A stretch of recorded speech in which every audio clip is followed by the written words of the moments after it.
up YouTube as well. I've just been tired a lot after the flu. And today as well, like today I was just working and I've already been yawning since 5 o'clock. And then of course, excuse me. And then of course, when you actually, that's loud. When you think, okay, is this like a perpetual cycle? Am I tired because I don't do anything? And am I tired because I sleep too much? And I don't know. Hey, Wabu. But I figured I'd give it a go and see if I can manage it past, let's say, 11 o'clock. But I don't think I will. Honestly, I've been tired for 2 hours now, and if I do feel that I'm just sitting here almost preventing myself from falling asleep, then I'm just gonna end it and go to bed. It's I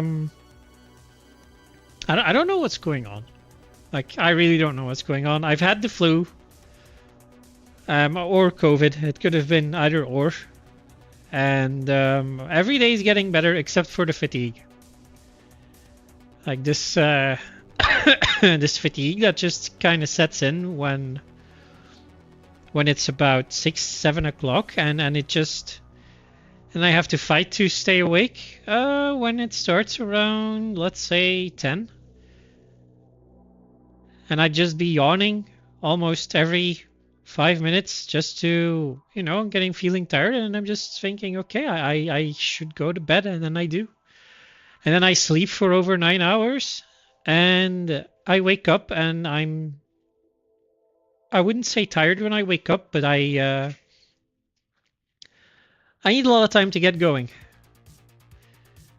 So here's hoping that with a little bit of streaming, I do get past that point now of feeling tired all the time. But getting a bit distracted from it. So here we are. Before we go though, I am going to free up my airways with a nose spray. It's been fine so far, actually. This is good. Normally I have to do it, like, let's say in the morning as well. But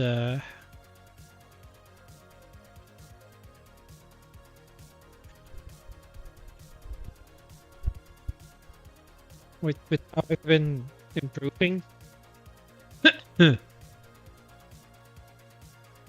I need this less and less, which is fine.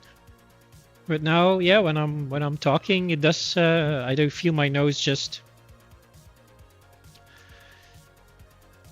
filling up as we speak.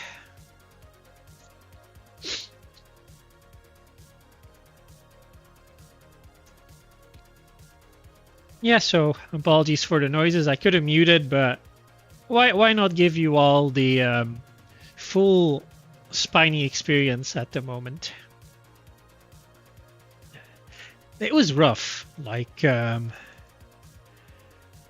the day that I last streamed before I kind of went missing, I was feeling okay, and then I woke up and I could just feel that something was wrong. Feel that something was wrong. I just muted that tab. Why? Okay, there we go. And I was more like a zombie that day. I could just, like, everything took a lot of effort. I worked. I haven't missed a day of work, but it was like, you doing my job. Normally it doesn't really take effort. Sounds a bit weird, but it's not for me. And by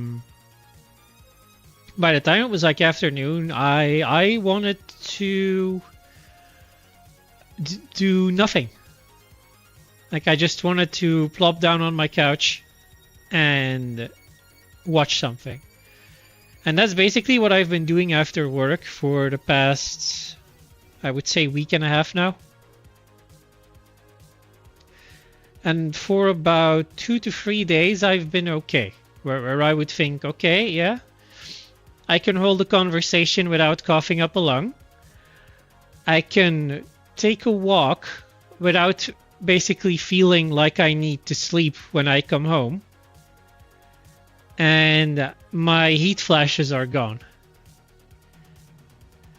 But now, yeah, now all that's left is this fatigue. This lingering fatigue has to go. And I don't know how long that's going to take. But I'm going to try and at least fight it a little bit by picking up the habits that I haven't been doing for the past 7 days, 8 days. I think I streamed last Tuesday. But yeah. Oh, I just realized I'm playing copyrighted music on YouTube. That's not gonna go over well. I'm in the wrong playlist. This should be better. Sorry, YouTube. Please don't ban me.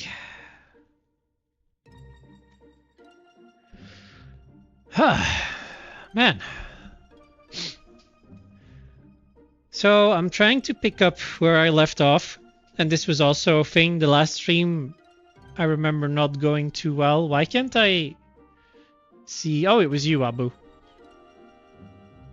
Last time I had a technical problem with a... what a fucking surprise. With a tech issue stream where my buttons on my controller weren't corresponding with the inputs I had to do. And I said, yeah, I don't want to be fixing this on stream. So I ended it. And I was feeling fine that day. I had no reason to believe that I would be gone for over a week. And I would be sick for a reasonable extent. To a reasonable extent. Like... it was not good. Let me tell you, it was not good. I barely felt human at times.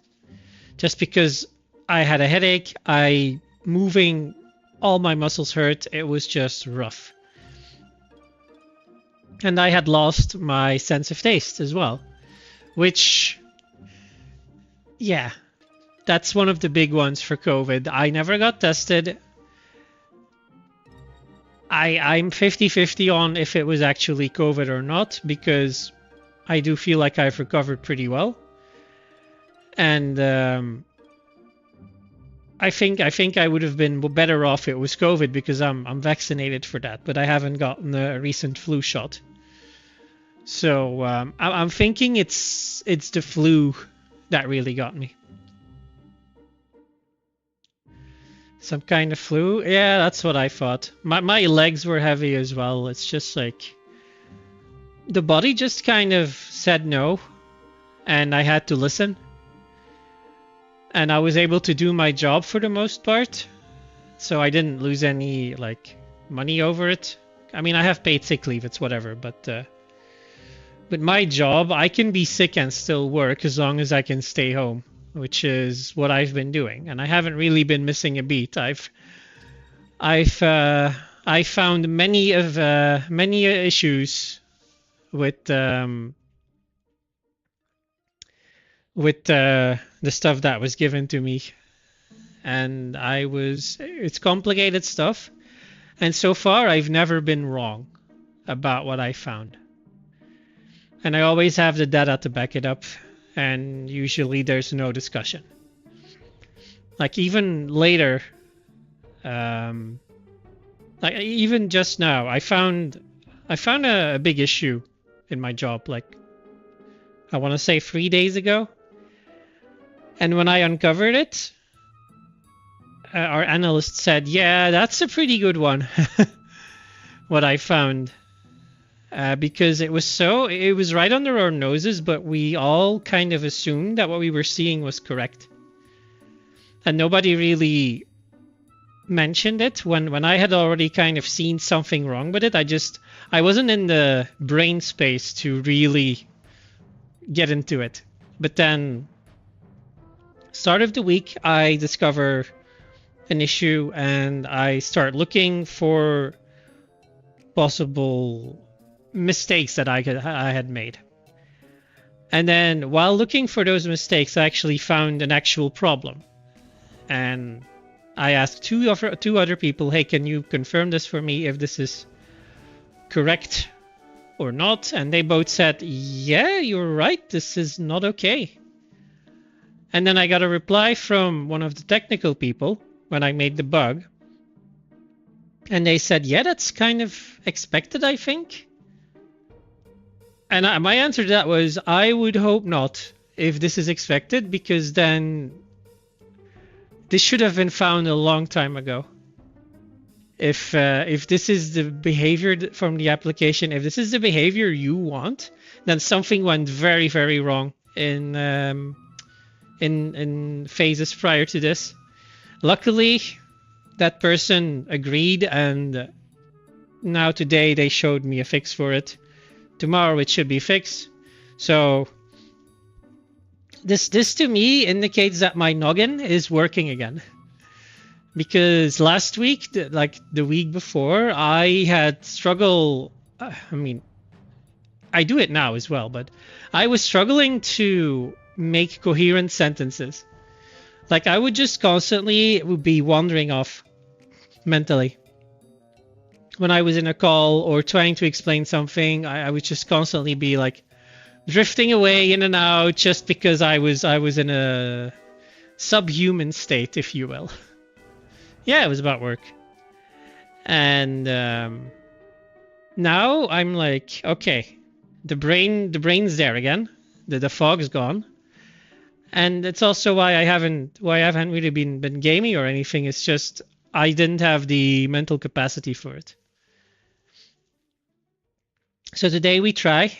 Today we go back to what we were doing. We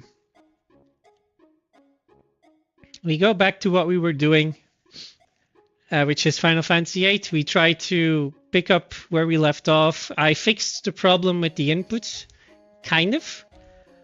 So we'll see. We'll see if it. I mean, I tested it. It works. But now I have to kind of do everything else. And I'm basically going in blind again with my guide open. But yeah, that's it's gonna be a rough one. I actually need to go to the section in the guide.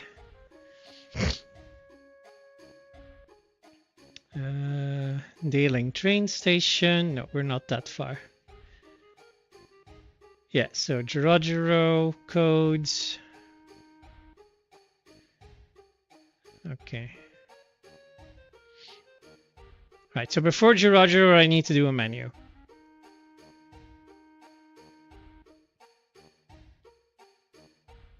All right. What were you watching after work?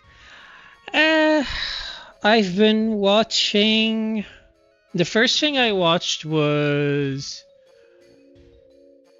a movie. Which movie was that? A movie I hadn't watched before. Oh yeah, The Butterfly Effect. That was a surprise. I was genuinely entertained, but it is a very, very disturbing movie, and I will never watch it again. And I know I watched one more movie, but that might have been just a comfort watch. So one that I've already seen before.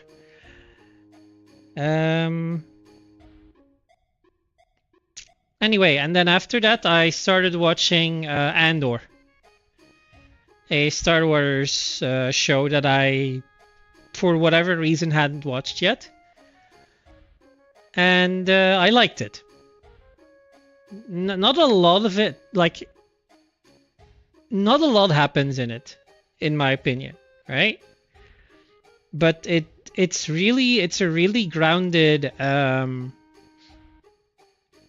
look at Star Wars. There's no Force, there's no Jedi, there's no lightsabers, there's no big space battles. It's really more about the actors and in their characters and how they interact and the stuff that goes on behind the scenes of the rebellion, the intrigue, the betrayal, the politics. You would think that is boring, and they make it very entertaining to watch. Like I was mostly glued to my seat for most of that show.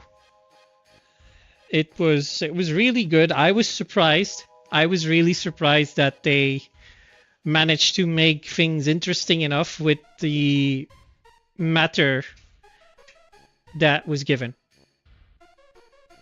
Mention it to Data. Okay, I will. Actually, I will. And after, yeah, I watched both seasons, and then after that I watched Rogue One again, just to have kind of like the season finale of it, if you will. Because again, Rogue One was also one of those like surprises, you know. Even the Solo movie wasn't that bad in my opinion.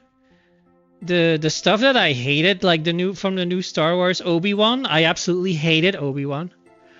I did not enjoy the Book of Boba Fett, even though, you know, they made it good with like the Mandalorian stepping in.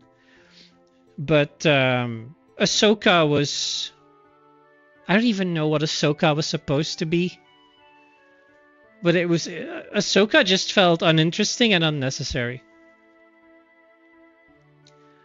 And that was the last one I watched from Star Wars. Obi-Wan makes me mad. Obi-Wan? The Obi-Wan show made me mad at how many things it just conveniently forgot in moments. Like, Obi-Wan is getting chased by Darth Vader, and like he can literally see him, right? All Darth Vader has to do is be like, choke, come over here. And it just doesn't happen. Darth Vader is not an idiot. Why is Darth Vader like there's a wall of fire there, sure. Darth Vader would literally jump over that. He can, like, he's Darth Vader. Like, what are you doing? He is not scared of a wall of fire. That's not gonna stop him. Start of the show, the young Princess Leia. You know, they're trying to kidnap her, and this is a 10-year-old girl, and you are gonna make me believe that a 10-year-old girl can outrun 3 grown men just because she knows the area.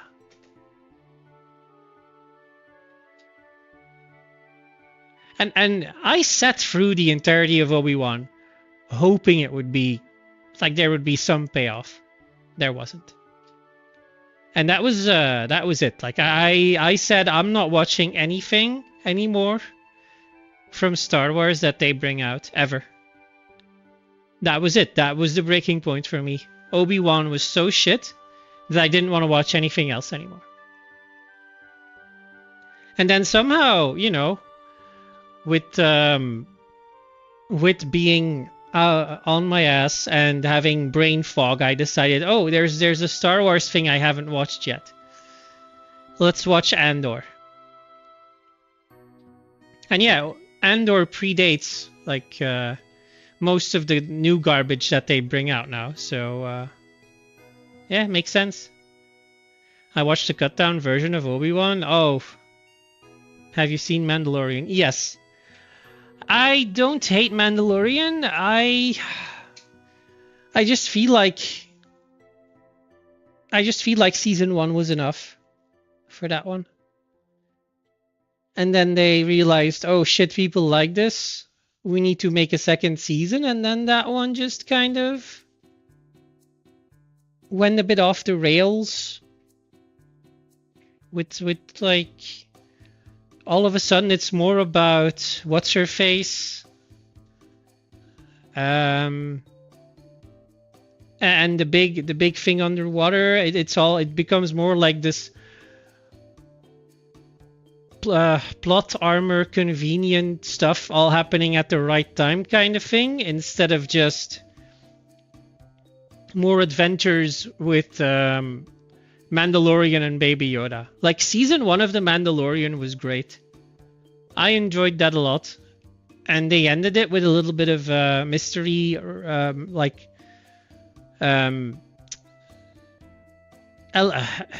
a little bit of the mystery about Baby Yoda, and it's like, okay, cool. Then they gave him a really dumb name, which is whatever. And then they made it more like just try to tie into actual Star Wars, and it just didn't work in my opinion. Hey Rarely, thanks for that sub. Excuse me. Did Mandalorian have 2 or 3 seasons, actually, Wabu? I don't even remember. Because there was like Book of Boba Fett in between, and I don't know if it was 2 or 3 seasons anymore.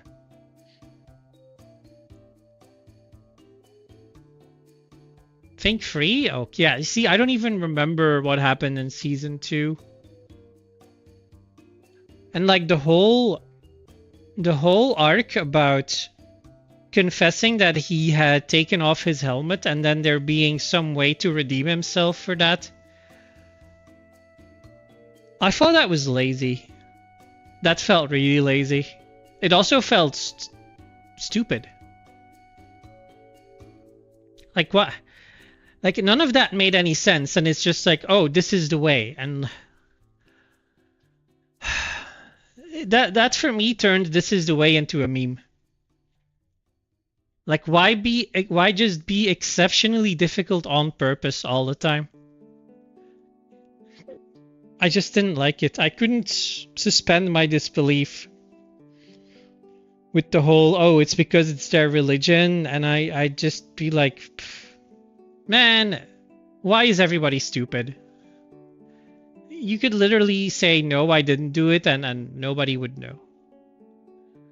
Like, it's just drawing parallels to the real world and religion. Yeah, I mean, that's probably where they lost me. I'm not a big fan of stuff like that. Why make your life more difficult on purpose when it doesn't need to be for you and your loved ones? Why would you purposely just do that for some grand reward that you're never gonna get? Religious people tend to have a blind spot to get too deep in the sauce. See, and that's funnily enough, that ties into what I'm watching now, which is a show called The Leftovers. And I started watching it because my friend who owns the 7 Seas that I watch on, he says it's his favorite show. And he doesn't say that lightly.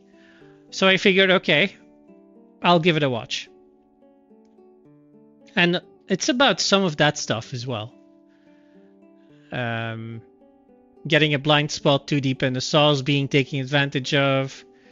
It's a topic in that show, and it's 3 seasons. I'm currently 1.5 seasons in. I think I'm right at the midpoint actually of the show, and I keep wanting to stop watching because it's not really my subject, and then yet I always just want to watch the next episode. It's a strange one, and it also, and this is something I know I'm going to hate this show by the time it's over.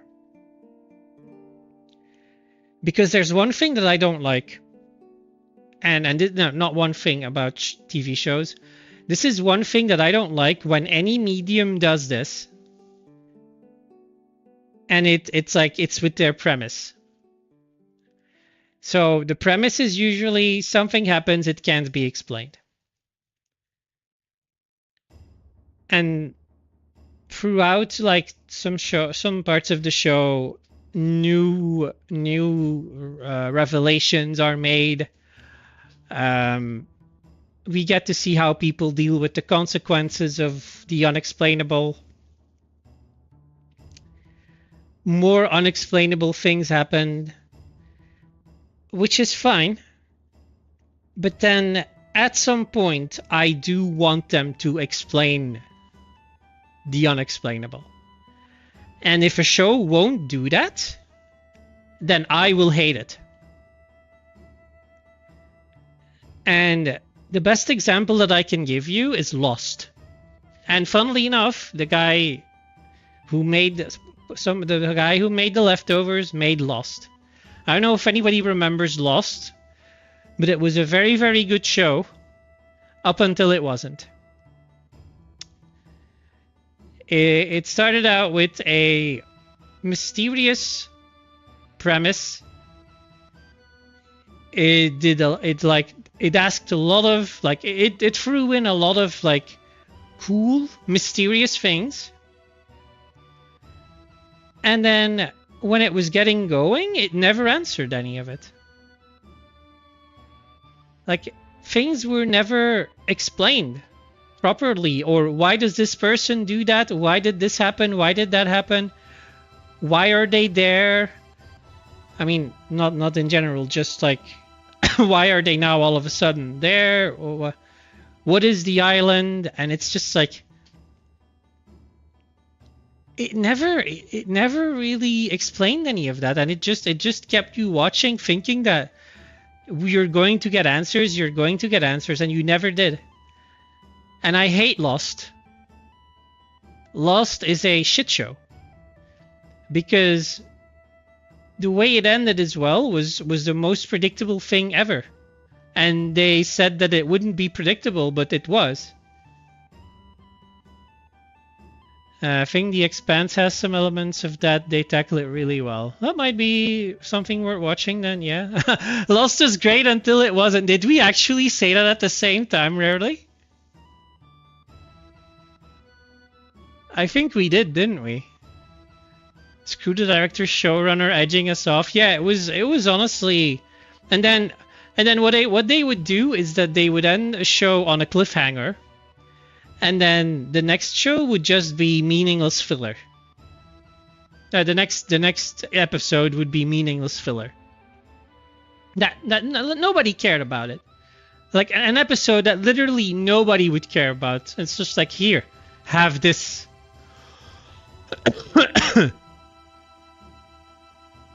Like, I didn't give a fuck about Hurley, for example. I really didn't. And there was they dedicated a full episode about how Hurley ends up with the car, like, on the island, and how they get it fixed or something. It's just like, why did I need to see that? I don't care about this. I care about the 10 other things that are going on right now, but not this one. Why are you showing me the one thing that nobody cares about? And it was just so annoying. And yet, the week after, we were watching. Netflix wasn't a thing back then, so this was like one episode per week. I think it was every Monday, and we would all be watching it every Monday. Yeah, well, but that's kind of it, to be honest. Only in the at the end where it's like the Ben Linus episode, where it shows how Ben gets on the island and how he gets to talk to, was it Jacob and someone else? And I actually think one of those two guys is also playing in The Leftovers, but I don't fully remember. And what else? I still hate shows when I can't binge them. Dropped it completely after. Yeah, I can kind of see that, really. I can kind of see that. I like it when I like it in a certain way when there's a new show and it's exciting and I can only watch one at a time, and it's like excitement and hype building a bit, but there's something to just being able to watch another episode if you really want to know what happens. But Lost is honestly the worst one I've seen. And I've seen like season 8 of Game of Thrones. I've seen Obi-Wan. Like those were just bad. All right? They just forgot everything that had happened up to that point and just took some easy things to do and turned that into a season. And we can accept that for what it is because it doesn't pretend to be anything more than that. Lost was just Please, Daddy. Just frustrating. It was just it left so many things unanswered, and it made me hate the people who made it. Like, and even now, when my friend said, "Yeah, it's the same guy who made Lost," my first reaction was, "Okay, I'm not watching it. I'm actually not watching it." And so this is what's happening now in the leftovers as well. I'm about halfway through the full show. And I do I feel a tendency of them actually going to explain how the big event at the start of the show happened or why it happened. But if they don't do that, then I will hate that show. But I'm giving it a chance because all of the episodes so far are entertaining, and there's always a sprinkle of, okay, this happened, but then usually in the same episode you also see why it happened, or the next episode you get to see what happened from a different perspective. And I like that.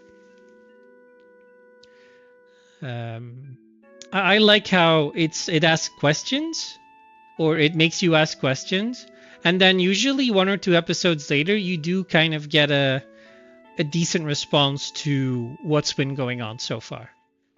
So it's not like Lost, where there is this overarching 1100 things that nobody knows why they're happening, and maybe one of them will be answered eventually. That's not how it goes in the leftovers.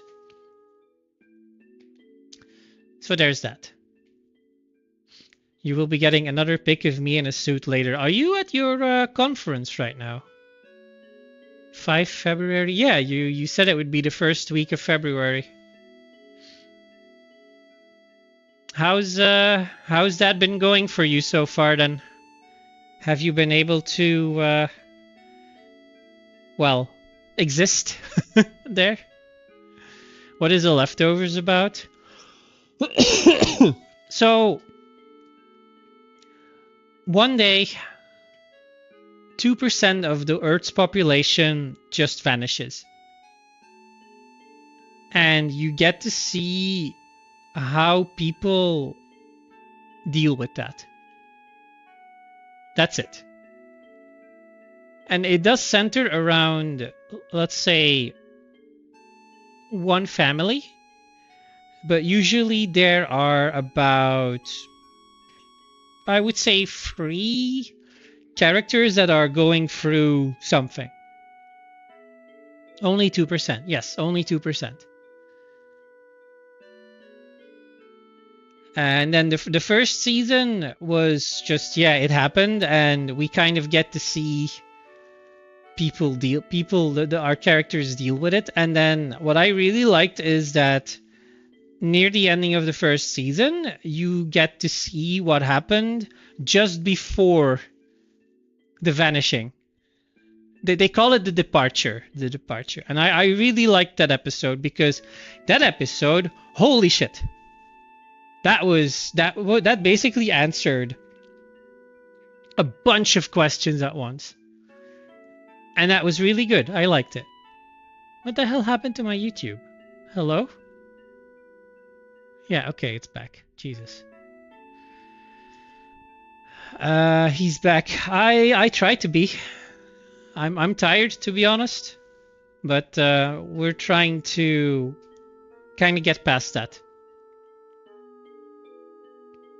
And I was just talking about what I've been watching over my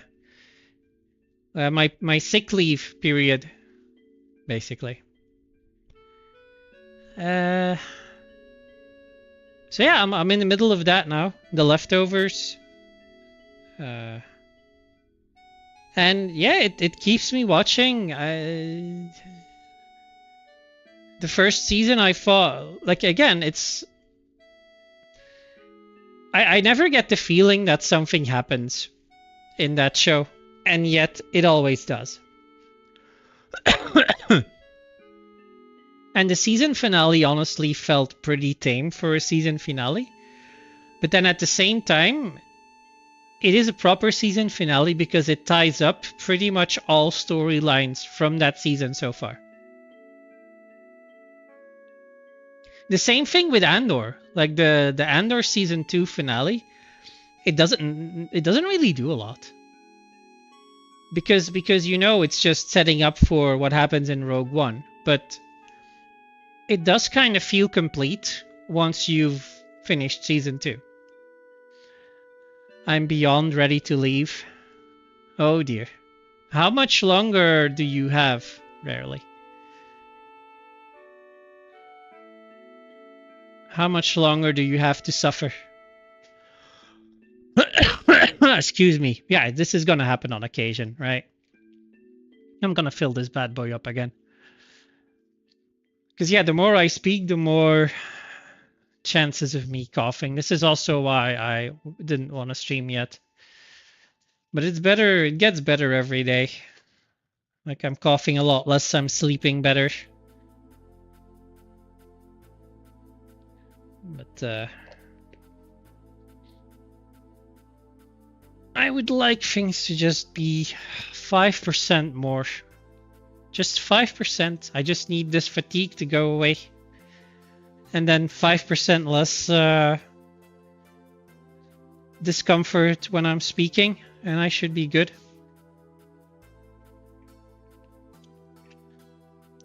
I fly out tomorrow at 1:30. I've got to suffer through 2 more meetings and the awards dinner. Yeah, but when you say meeting, that's like 3 hours per meeting or something, isn't it? And the awards dinner is also like another 4 hours, if I'd have to take a guess.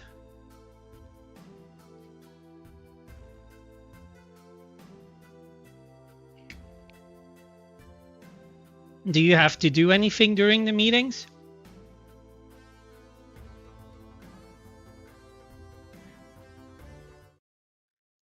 Right, before this emo shit starts, I'm just gonna boot up the game itself so you can listen to that for a bit.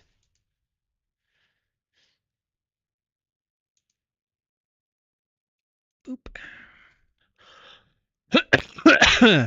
9 more hours. Damn. 9 more. I present in both of the meetings. Oh dear. How long?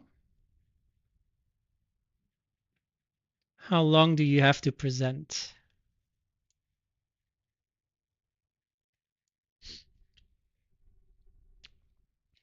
And what are you presenting? It's probably sales numbers, right? Oh my god, 45 minutes? What? That's so long.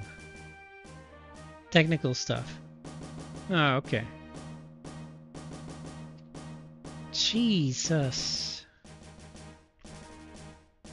Oh, look, it's your favorite view, Quistis upskirt. Technical stuff.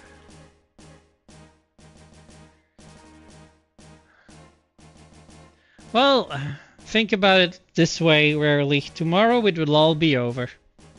And tomorrow comes no matter what. That's actually something that's also said in Andor. Like there's a certain point where the guy orchestrating everything, he has to just wait for news if the heist went well. And then the woman he's with, and then he gets worried and nervous about it. And the woman he's with just goes, yeah, nothing you can do now. By this time tomorrow, it'll be over. No matter what happens. And that's kind of, you know, it's not really helpful in a way. But it's also just kind of the truth, isn't it? And the truth shall set you free. Sometimes worrying about something is just not productive. I mean, it rarely is, to be honest. Worrying about something is very rarely, productive. What woman? Clea. Clea says that. Honestly, probably my favorite character from the show.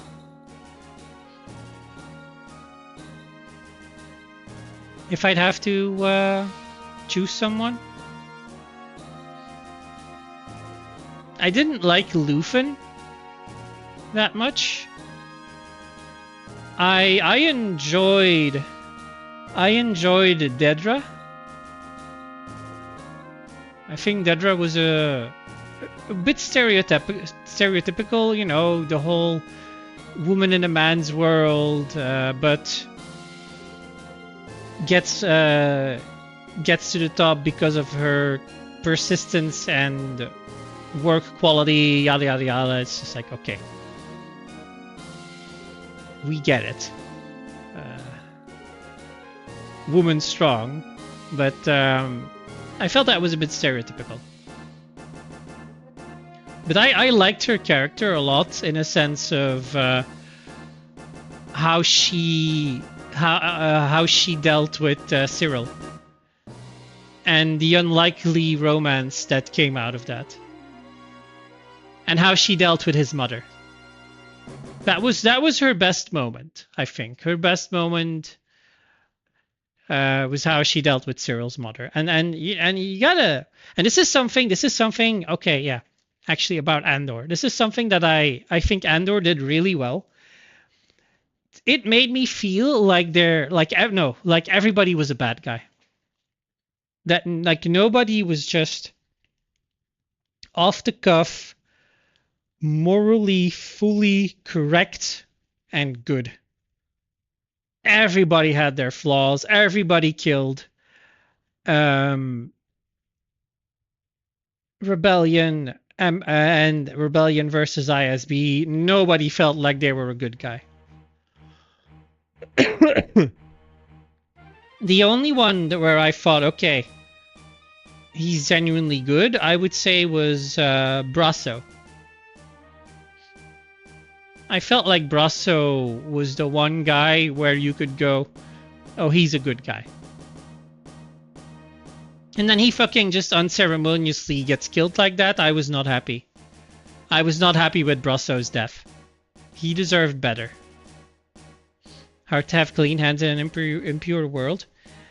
Yeah, I felt like that was the excuse. But I don't know. I feel like certain characters got away with it a bit too easily. Just by, oh yeah, it's kind of how we have to get by, you know, blame the Empire. Luthen and Andor are actually, in my opinion, the two characters that do that stuff the most. I feel like they are morally ambiguous.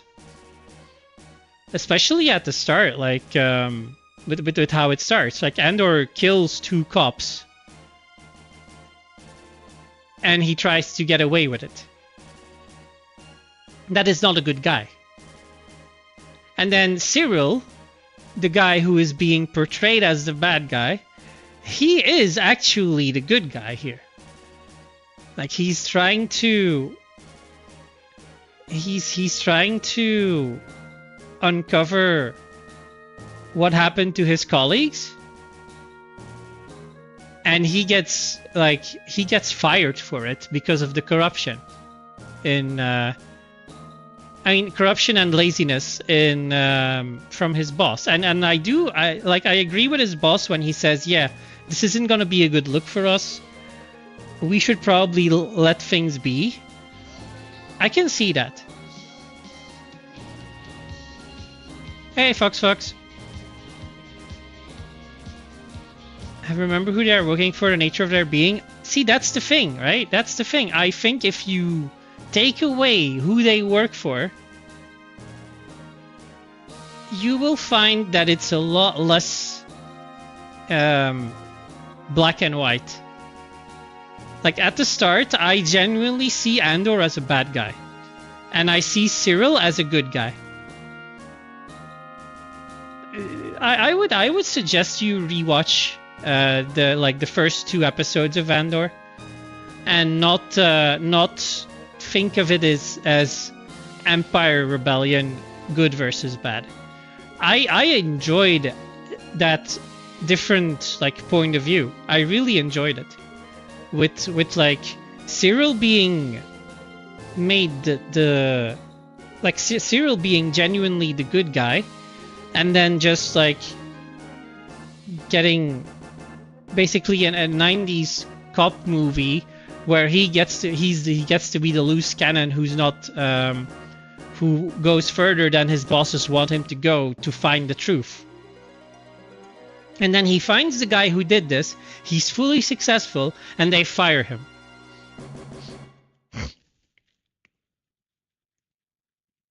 So it's yeah. I feel really bad for Cyril. Most of the show, I feel bad for him. And I don't see Cyril as a bad guy, ever. Does he, in the show, is there, a fully bad thing he does? I don't think so. The cops Cassian killed at start, not so much. They were flexing their tyrannical authority. I mean, yeah, that's true. But they were never going to kill Cassian. They were indeed just being annoying. And he kills them for it. And if you look at it like that, that's not what a good guy would do. But it is okay, it's an accident, blah, blah, blah. And then he has a choice. Okay, shit. I just killed the guy. That's not great. And then he chooses self-preservation and kills the other guy as well. So, not the actions of a good guy. Nope. You won't convince me of that 100, ever. Those are not the actions of a good guy. He had to? Yes. Is that what a good guy would do, though? Are those the actions of a good guy? He is fully acting in self-preservation there. He's not doing the right thing. Oh, it's because and at that point he's not even in the rebellion thing yet. So it's not black and white. Yeah, that's what I'm saying. They make everything so morally gray in those first 2 episodes, where in my book Cyril is the good guy and Cassian is the bad guy. Up until we get to see more of these characters. But what was it? There's one scene where Biggs or somebody flames the shit out of Cassian for constantly leaving and having the people around him deal with the shit he causes. And I think it's Biggs who does that.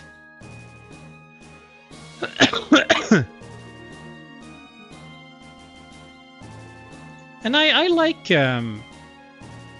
how it makes you at least think about it. Like, is this actually, are these the actions of a good person?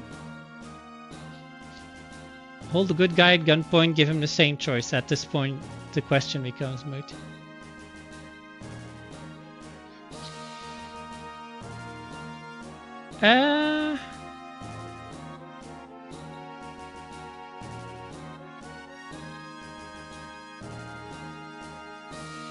A good guy doesn't kill the other guy. Ever. To protect himself. Like the guy is begging not to kill him. And he's saying, I'll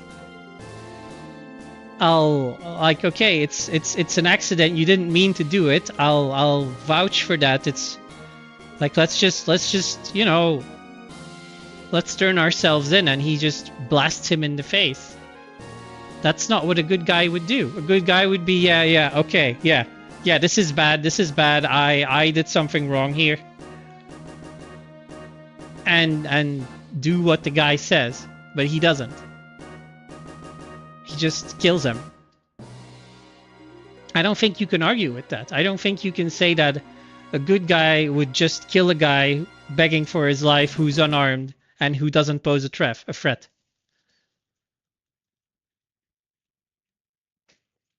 You can't be tolerable of the intolerant. I mean, yeah, I guess that's where we will have differing opinions. I really thought badly of Cassian there when he did that. But he was recognized, and he was trying not to be recognized, and that was reason enough to just kill a guy. And you won't convince me of the fact that a good person would also do that. But that's kind of the point, right? That's what I'm saying. Nobody in this story is just good. Nobody makes the good decision. But in like the first, I would say in the first few episodes, I don't think Cassian ever makes a decision that you can consider good. As in something a good person would do. There's always just some kind of more, let's say, chaotic good to it. But I don't know which scene it is, but I remember agreeing with the person who said that when they told Cassian, look, man, you leave and come and leave as you go, and we are always here. We're always here cleaning up dealing with the messes you've made for us. And I think she calls him selfish. I think it's Biggs that does that, really. I don't fully remember. Would you agree the good decision is not the right decision? That's...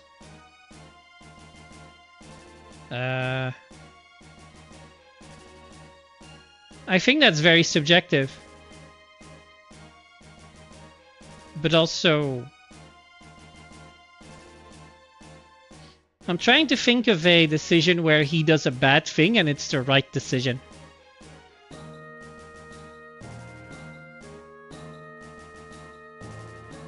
But it's like, it's already pretty far in my memory.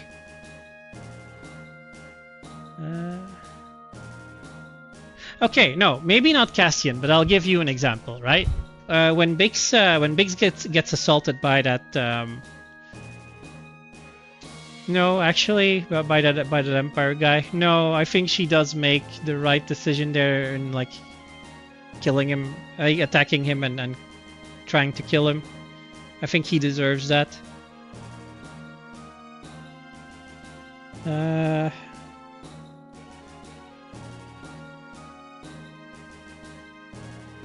Let's go with Rogue One, right? Because that's fresh in my memory. There's a point where he gets the order to kill Jin's dad,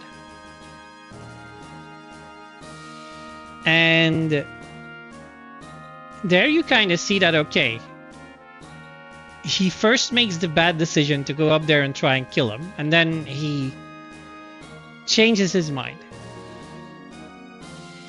But I did not see a moment like that in Andor. I felt like he would always just kind of make the decision that worked in his favor. And he would come out on top of it. Well, wait, yeah, you know what? I just thought of one where he yeah, so it does happen. Where he ditches. No, so they've done the heist, the first heist, and then the other guy who's still alive with Vel. But Vel's currently with the doctor with Nemec. And he says, yeah, look, we can ditch these guys right now. And you get half and I get half, 40 million each. And then he just shoots the guy. And then he goes to Vel and he takes what he was owed and he says, everything else is for you. I don't care. Just leave me alone. And while that's not what a good man would do, it did feel like he was making the right decision there. So I think it's situation to situation. But if we look at it from the situation with the cops, he always makes the wrong decision there. Like, always. He disarms, okay, and he hits the guy, disarms, and he has them both where he wants them, and he shoots one guy in cold blood. Never the good decision. Never. Up to that point, you could say, okay, yeah, he was defending himself, and he accidentally, yeah, he hits the guy in the throat, and he ends up killing him. You can call that self-defense. You can still get away with that if you need to. But then you shoot the other guy in cold blood? No, that's where you lose me as rooting for you up until that point. Right. Well, yeah, but like that's the point, Babu. He's killing a guy out of self-preservation. That's what it boils down to. And a good guy wouldn't do that. Like you're trying to justify him killing a guy in cold blood and saying that that's okay and that's something a good person would do, and that's just not true. In my book, that's not true. You know?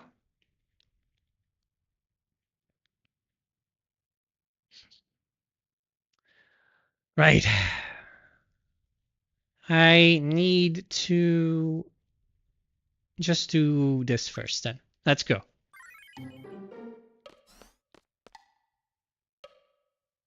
Dun, dun, dun. Oh, turbo.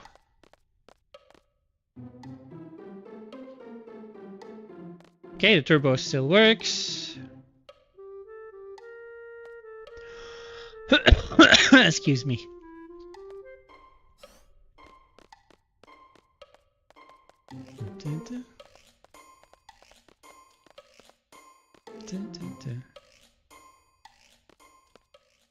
Alright, so again, I need to turbo through all of this.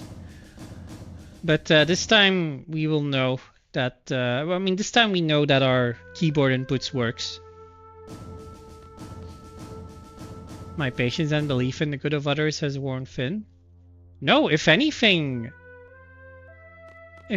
you do the opposite. You see people as good people when they do bad things. No, sorry, that's not okay. You see a good person, in your eyes, a good person, do a bad thing, and you don't see of it as a bad thing. You don't see it as a bad thing. where I can accept and acknowledge that, okay, this person is meant to be the good guy, but what he did there was not good.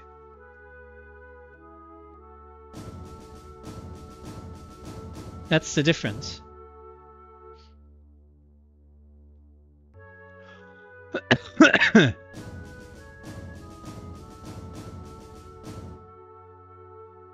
Okay, I need to be careful with my turbo here. Oh, not yet.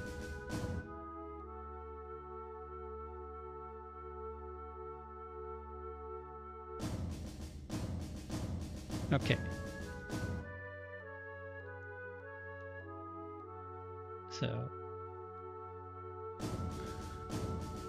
So I just press square. Yeah, look at how these things move, by the way.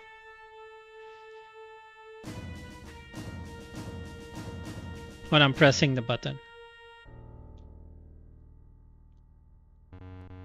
Shit.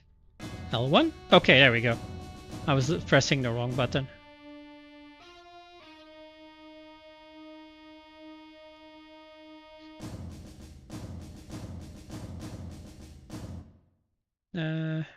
Necessary things that needs done are no longer. Ah, shit. I should pay attention to this. Okay, I guess this is fine. Talk to Watts when ready.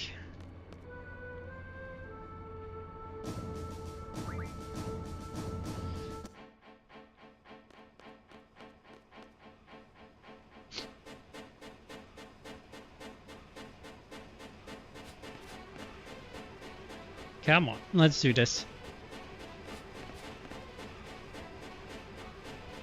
It's all about, you know, the greater good, I guess.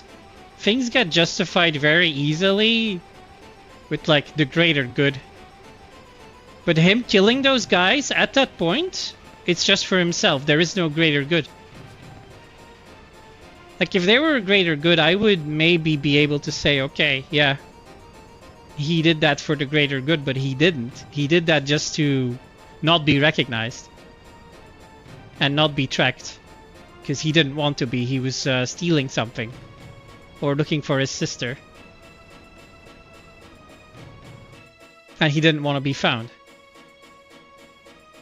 Need to count his background? Well, no, you don't. That's the thing, you don't. Alright. Oh, shit! Yeah, okay. So let's see. Oh, come on. Okay. So, 2, 2, 1, 2. So I'm doing this on my keyboard now. 2, 3, 2. I gotta press up.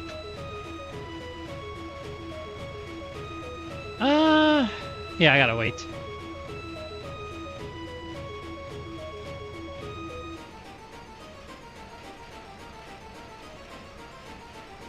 Okay. 3, 3, 1, 2.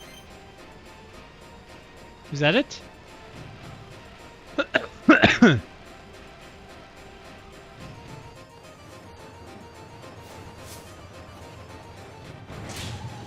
Was he from people? I don't fully remember. It was the Republic shuttle that crashed there and ended up killing his leader. So they were not Empire people.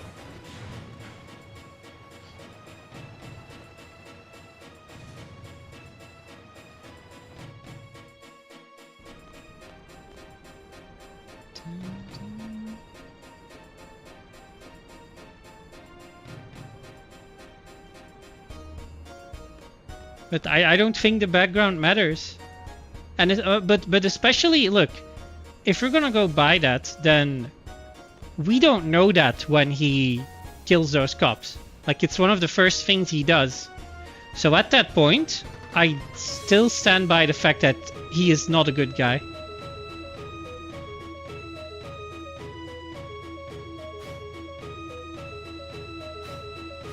let's see.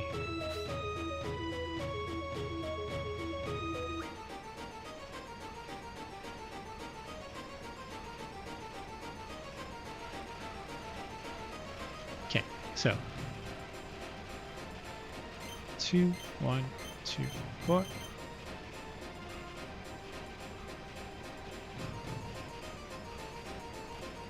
Three, 4, 1.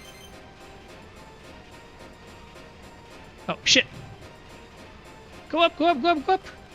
Oh, it's too late. Like, I'm pressing up and he's not going up because the code window already fucking...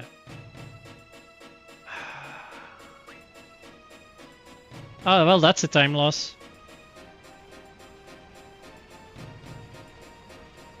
Oh, for fuck's sake. 2, 4, 1, 2.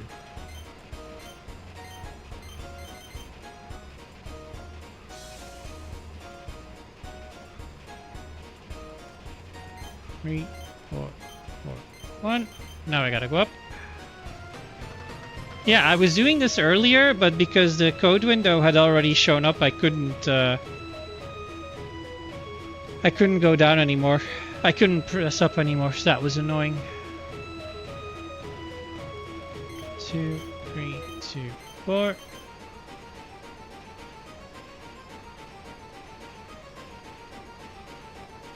Three, 1, 1, 1, and one more code here, and we should be good. 4, 2, 2, 2. All right. Okay, that's the hard part over. So now I've got a menu coming up.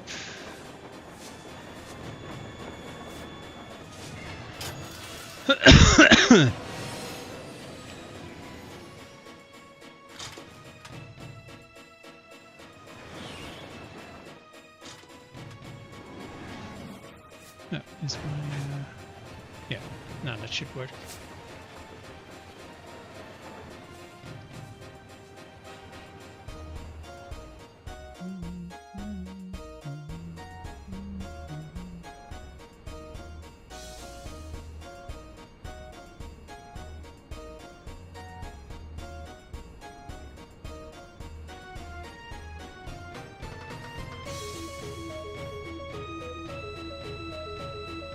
Come on.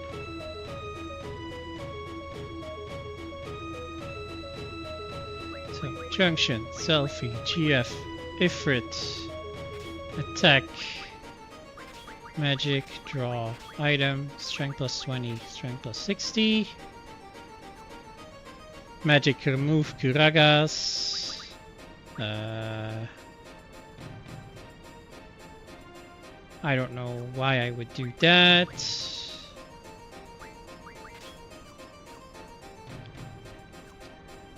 And then we know our second option.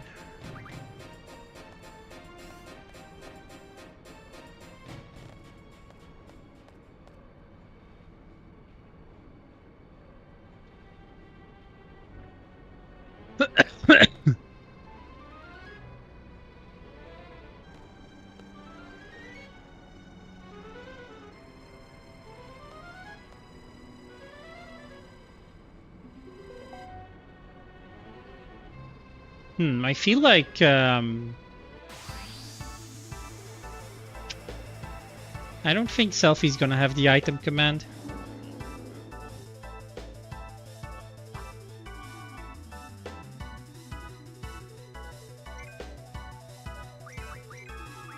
Yeah. Oh!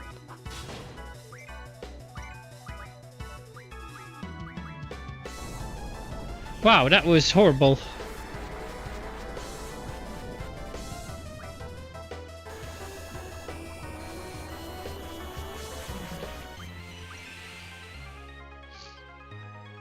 And there we go. Boss fight over.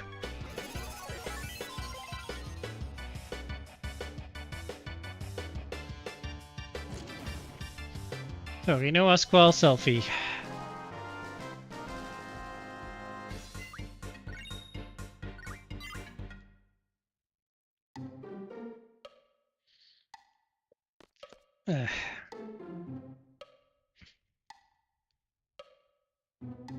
Luckily, we don't have to be in Timber for long. Now it's just mostly dialogue.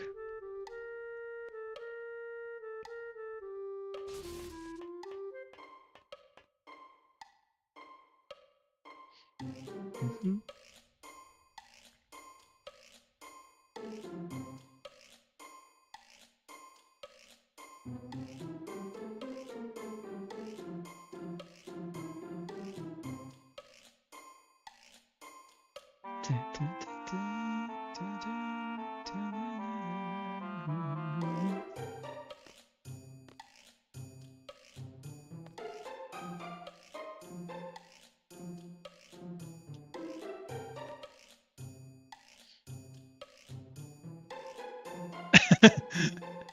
I really need to make a facepalm counter for Squall.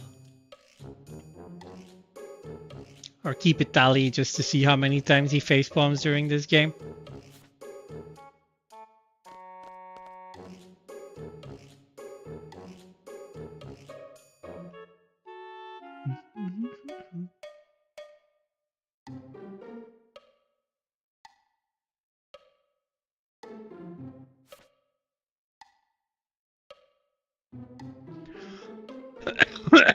Excuse me.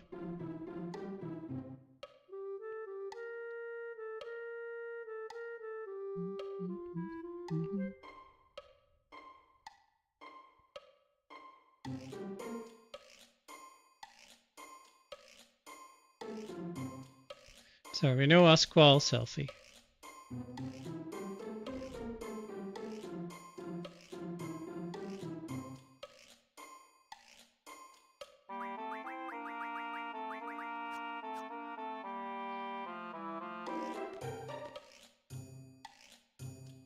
Bye, Zal.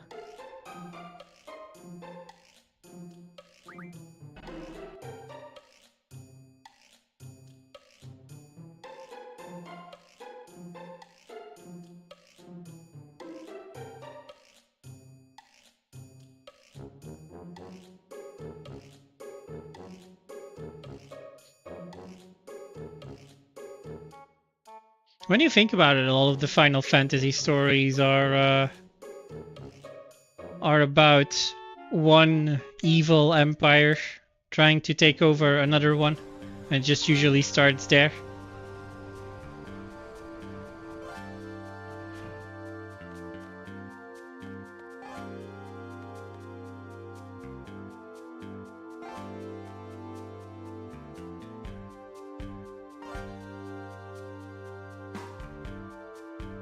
Okay.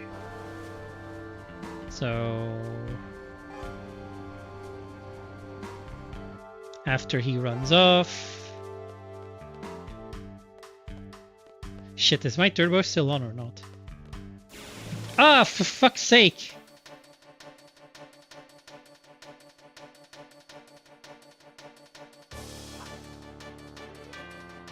Well, I'm about to find out. It's not on. Okay, good. Excuse me, can we escape? Hello? Jesus. Oh, my turbo is still on, in fact. Oh. Oh, no, no. Oh. Something's wrong with my controls still. Oh, that's annoying. I need to find a save point and fix that. My cancel button is also my menu button, it seems. And I actually do not want that.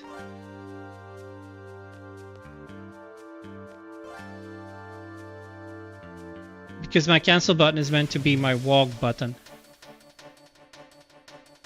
Only. It also opens my menu.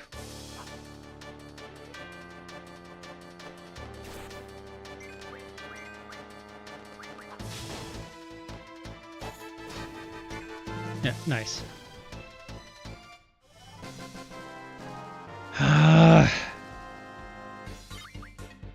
I wish this controller bullshit would just not happen. It's been the bane of my existence for when playing Final Fantasy. It's just controller issues.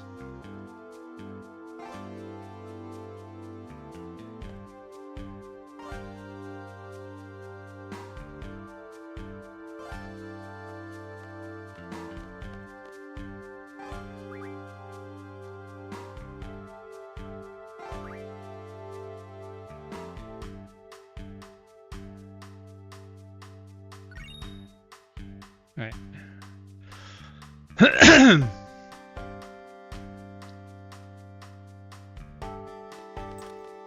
So I'm gonna save here. Because I need to figure this out. Okay. So when I press my cancel button, my menu opens, which is something I don't want.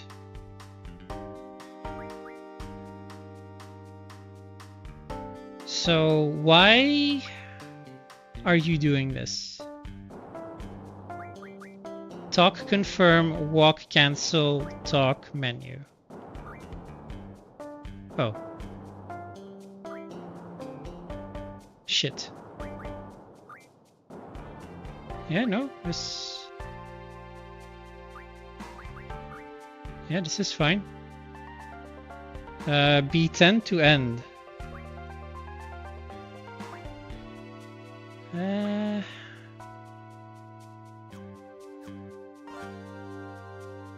Oh, it's gone actually.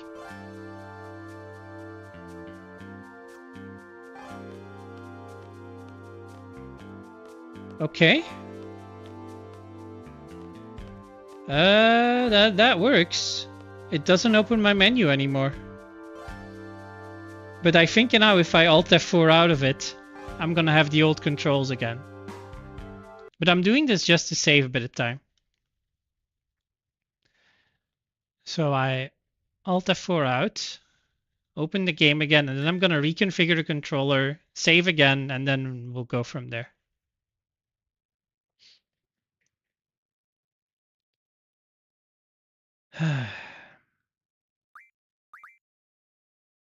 Right. So config, customize, fuck. Okay, normal. Yeah, it doesn't work anymore. Okay, that's fine.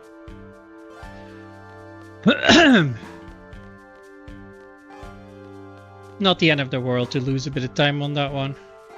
Oh shit, didn't buffer any movement. Great stuff.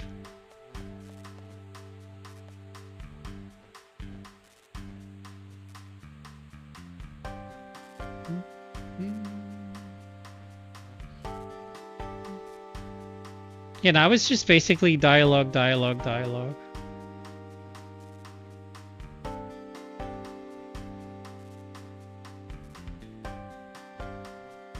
Actually, I do need to make a choice here.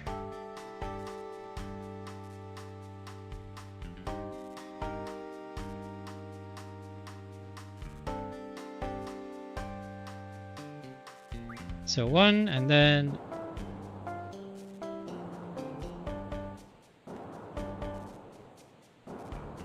and then this.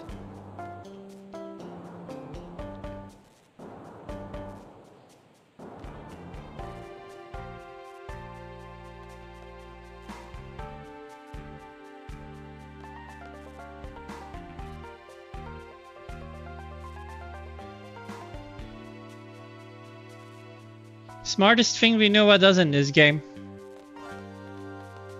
Saying, yeah, this is not a good idea. And then leaving. Put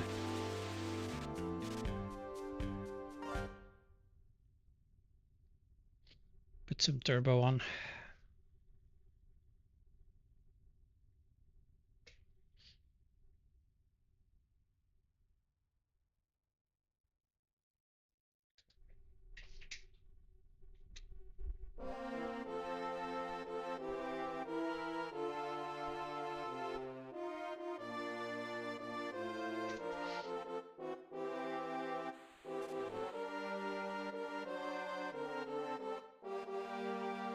Could you imagine if they accidentally switched to body double with the actual president, and then there's all of a sudden like Roger holding the speech?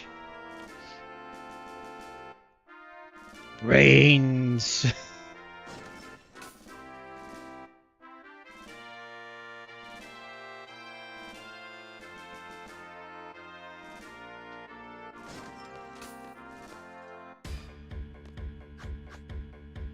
Ugh, he just decapitated the guy on TV.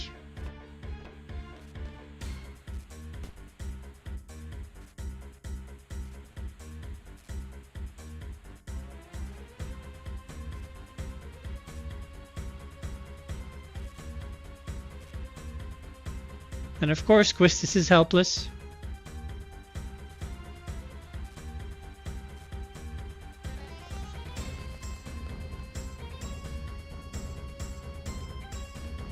We can actually get into a fight here, but usually we don't. Yeah. Now it's just turbo again.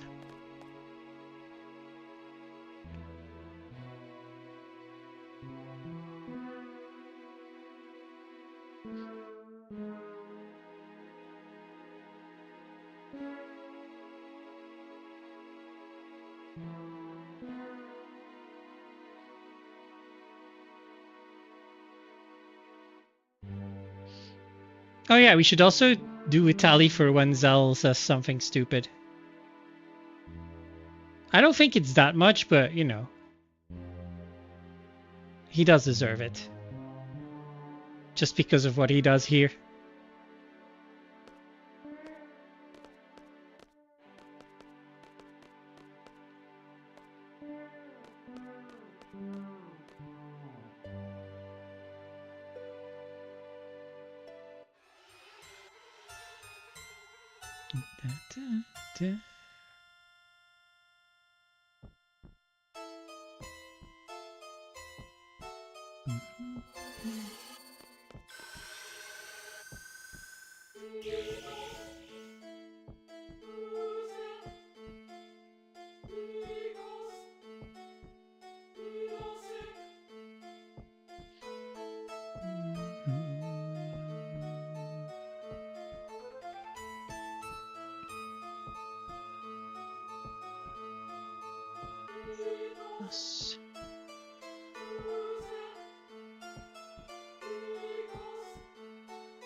That's fine, Wabu.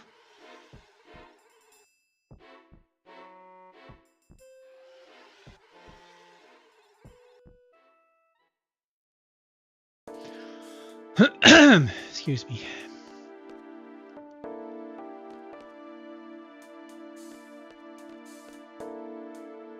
Oh, your boyfriend was just here, Renoa.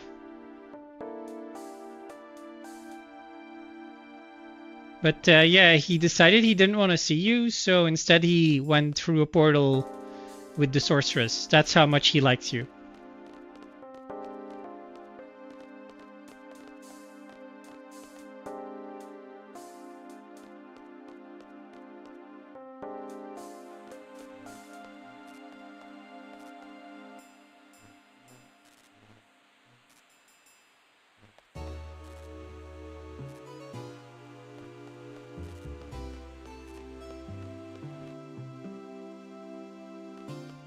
Not a lot happens here in like the next 30 minutes, I think. It's just dialogue.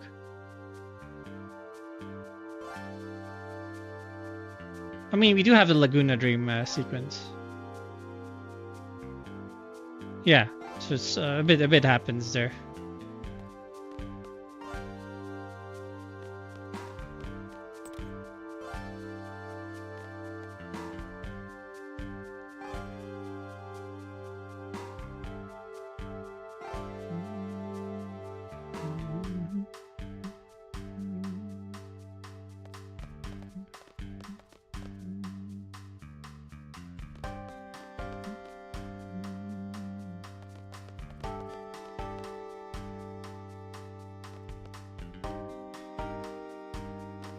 Okay, so walk to Christus twice.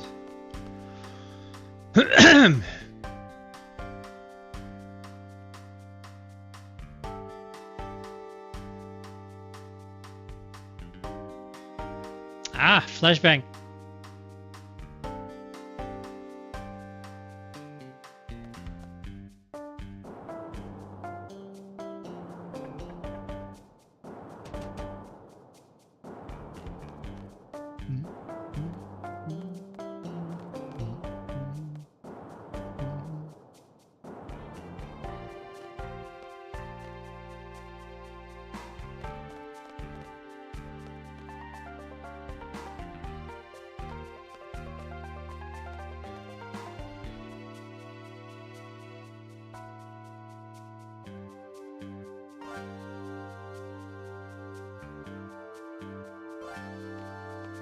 Go to Christus twice. So that was the second time.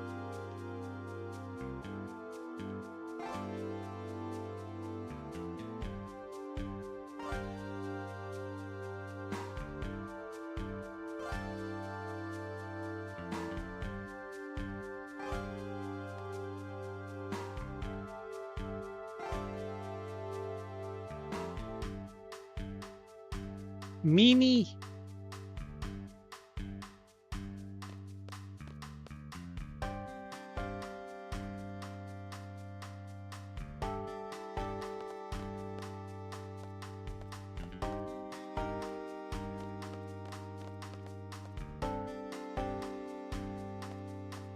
Why don't you just spit in his face, Renoa? Maybe he would even like that. Oh yeah, I just had to leave. What am I doing?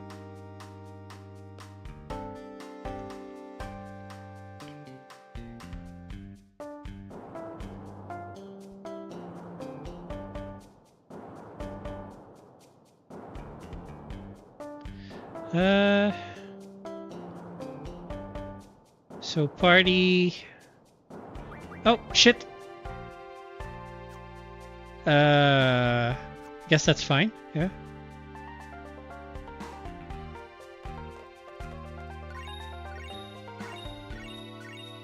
I gotta be careful with that turbo.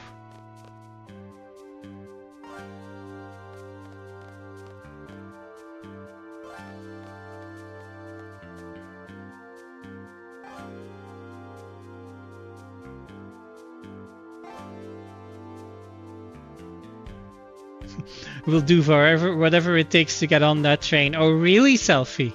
Really now? Interesting.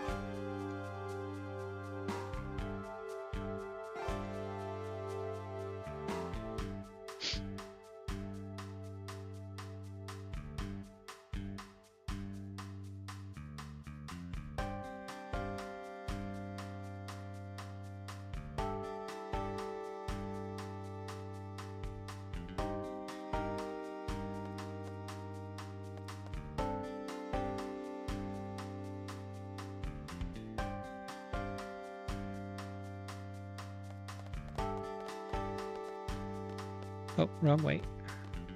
Ah! Other side.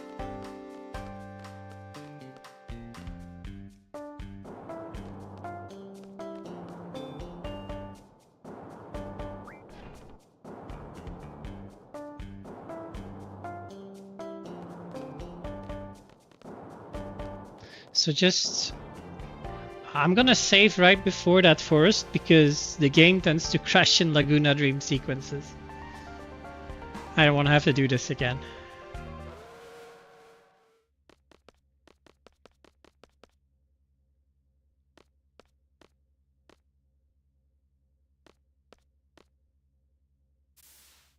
Oh, excuse me.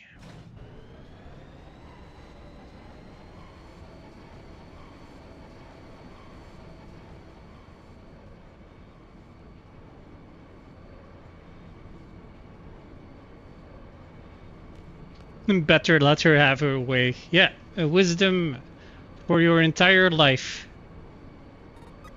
Better let her have her way.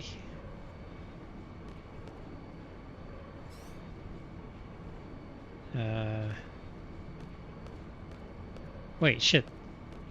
Twist this again?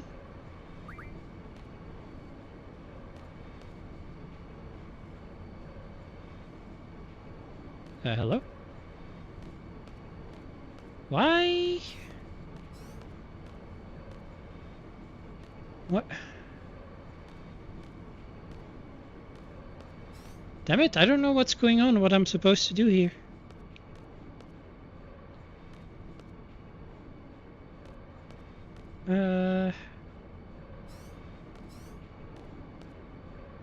Normally I'm supposed to talk to Zell, and then, yeah, and then say, stay put. No, leave him alone. I didn't even get that option last time. That was such a big waste of time.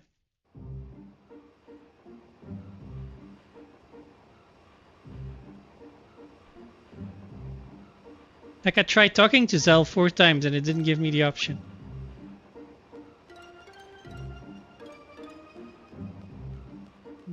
Oh god, I'm gonna have an encounter, I think.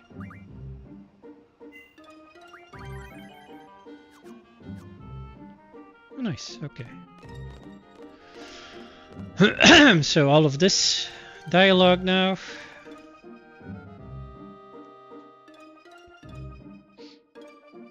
And then we have to do some slight junctioning.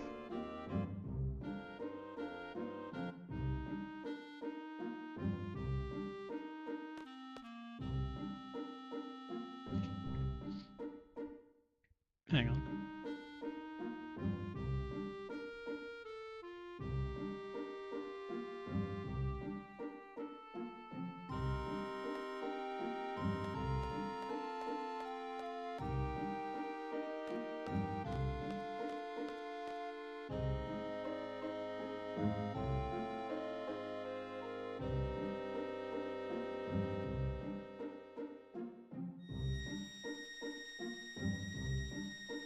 Yeah, what happens when a woman complains too much? The man can't take it anymore.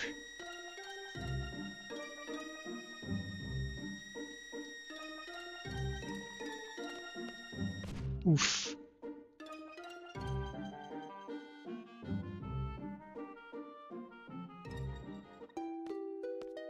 Alright, quickly scroll.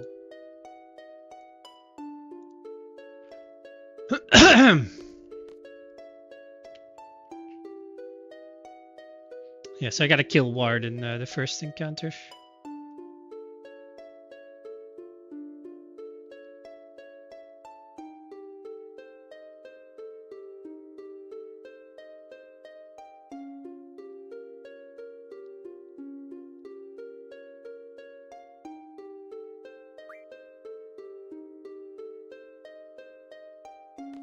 Right, so menu, junction, Laguna, auto, attack. It's already done. Kyros, auto, attack. Magic, Laguna, exchange, Blizzaga with water. And then that's it. Nice.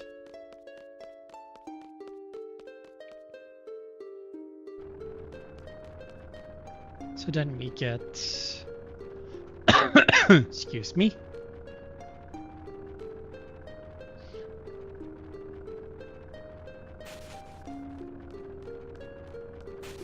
So the problem here is that sometimes Ward will not die to our first attack.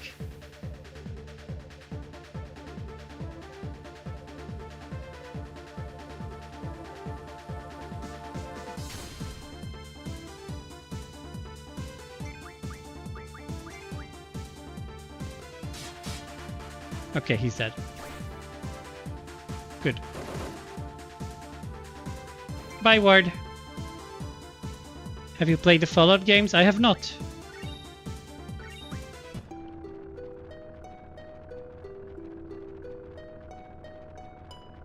I've never really been a fan of it. I'm not a fan of the post-apocalyptic world in general.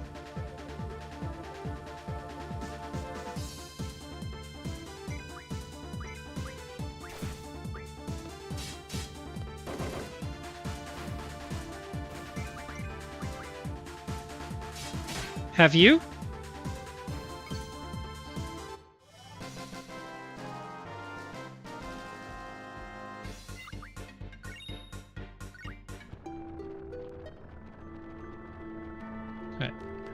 So we go down the ladder.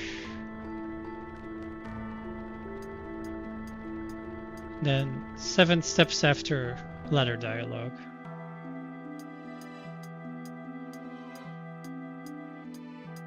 Oh, the show. Yeah, I've heard good things about it. I might.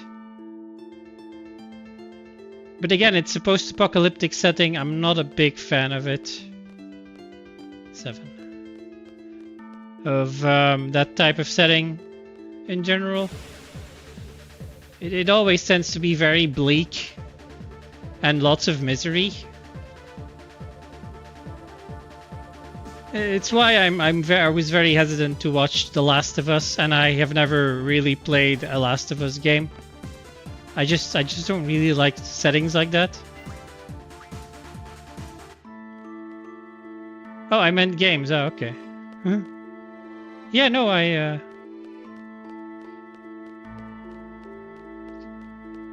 not a fan of, let's say, content in a setting like that.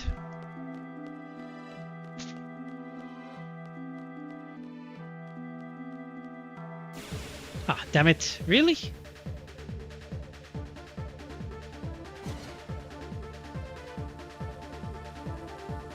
Ward's just chilling, by the way. He's fine.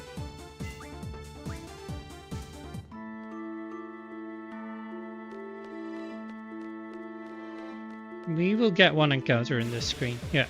We might even get 2. But I need to walk 5 steps, actually. And I didn't do that. Oh, good escapes, though. 1, 2, 3, 4, 5. Now we should... yeah, we get like 3 encounters on the screen. It's very annoying.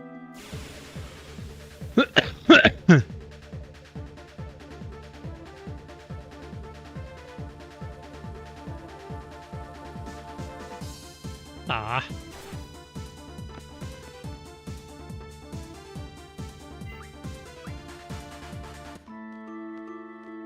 Okay, 4, 5, 6. Okay. We might get away with 2. Okay, yeah.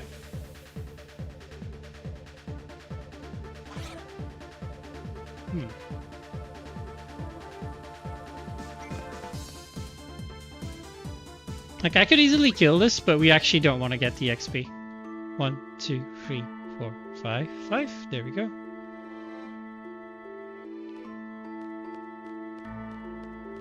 Maybe 1 more encounter. Yeah.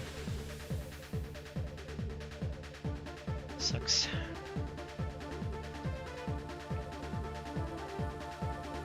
Halo show? No. Don't care.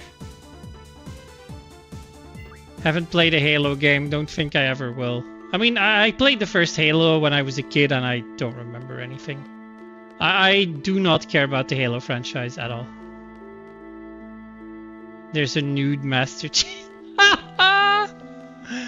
Oh, wow. You do know how to try and sell something to me, Wabu.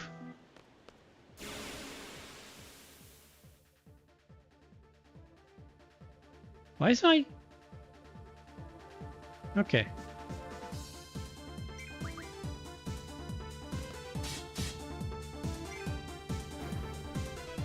No, I do not care for a Master Chief who shows us his Master Chief.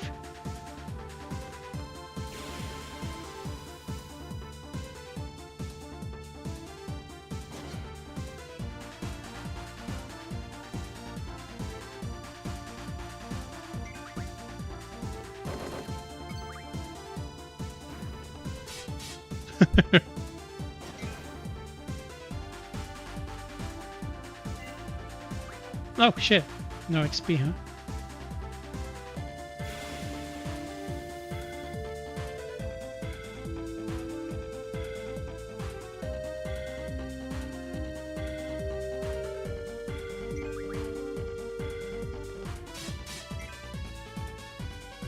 Ah, I should do the fleeing thing.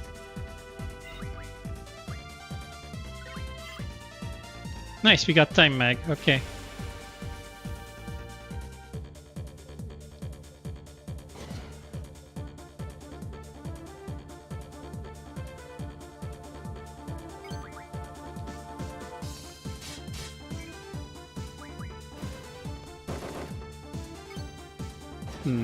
Not sure if I want to keep using this trick.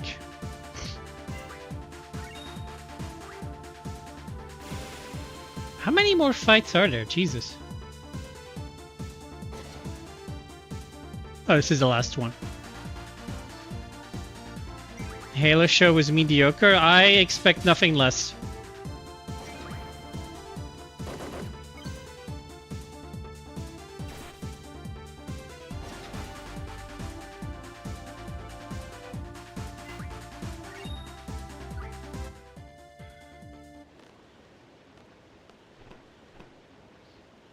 Like that does feel like a cash grab just to like to make money off of a popular franchise. Like when I hear Fallout show, Fallout's known, but it's a more like eclectic audience. When Halo just wants the shooter guys, the people who play Call of Duty and stuff, and be like, oh yeah, we're gonna.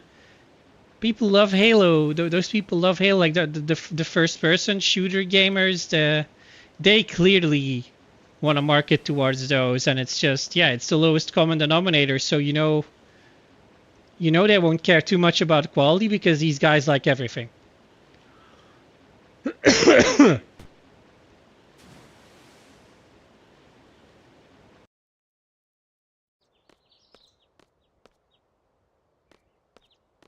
Oh shit, I should scroll down because I have a pretty big menu coming.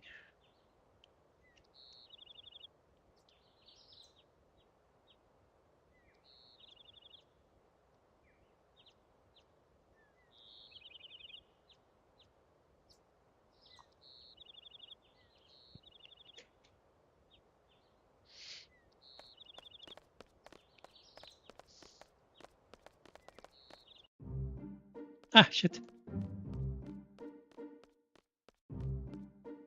There we go. Hi. Hi. Hi. Hi. Hi. Hi.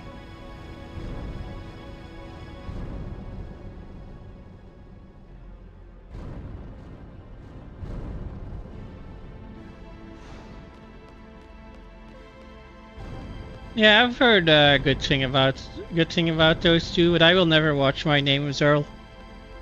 We've been over this.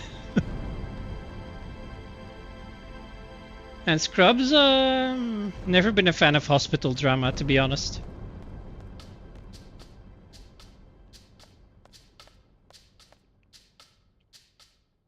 I mean, I know hospital comedy, I guess, but same thing.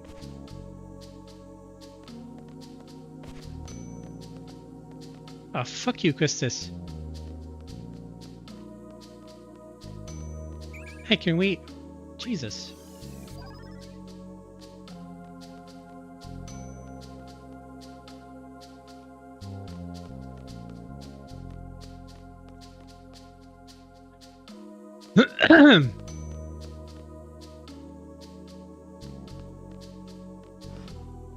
Wow. So Zell, Selfie, Christus for Noah. The Expanse is great sci-fi. That might be the one that I check out first then. Because I think my friend has it.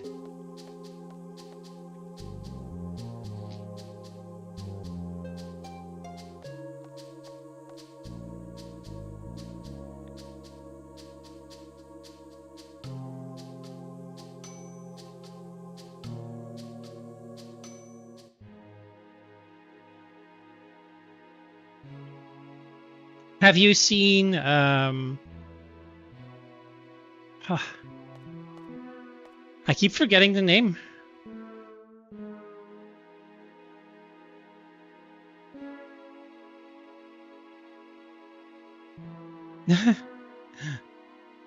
shit. Need to move. Selfie.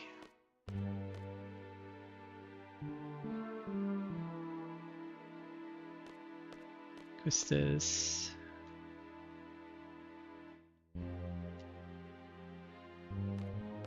Renoa.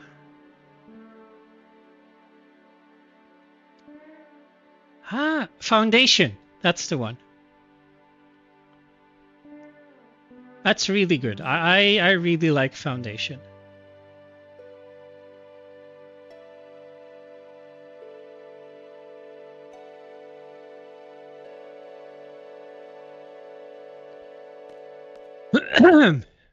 Oh, come on. Fucking, I can't get past here then. What?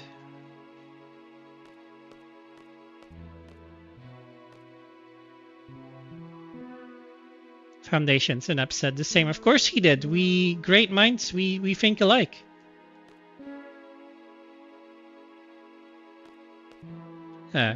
Squall, can you do something, please?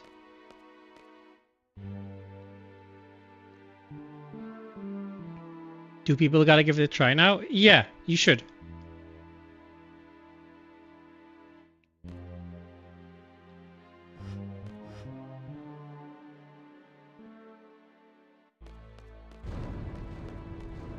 Oh look, no more pesky NPCs to get in my way. Lovely.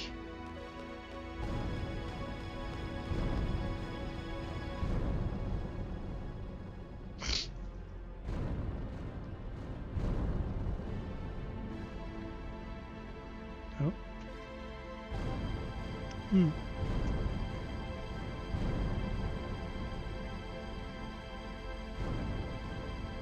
Jared Harris.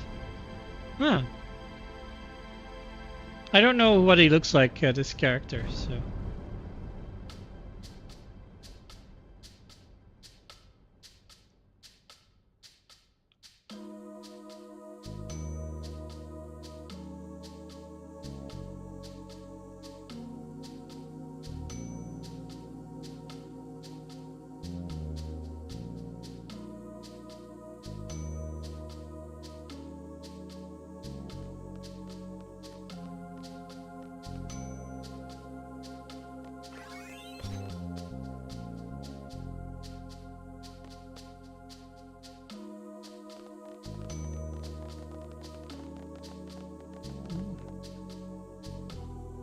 Harry Seldon. Oh, that's him. Okay.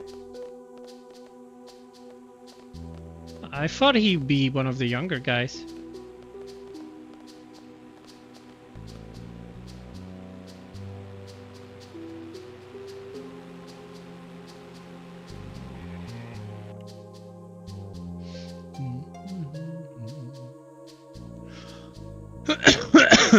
Excuse me.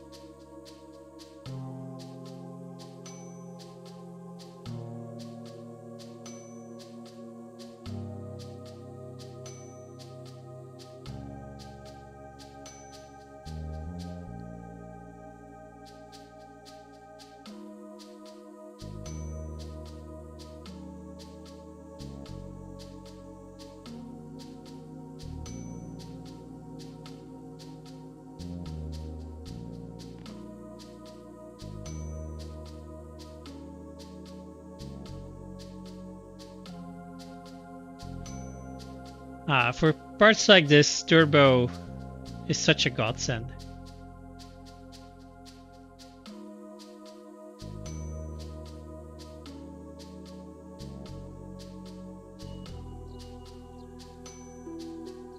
You know what would be funny if instead of putting it on his finger, he just blasts it out of the sky because he's a sniper.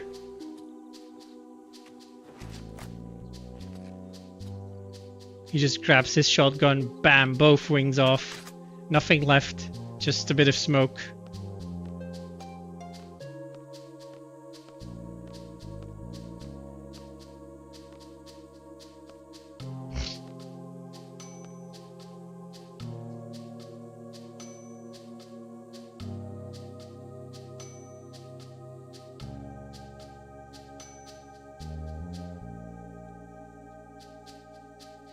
Right, so second option when changing the party.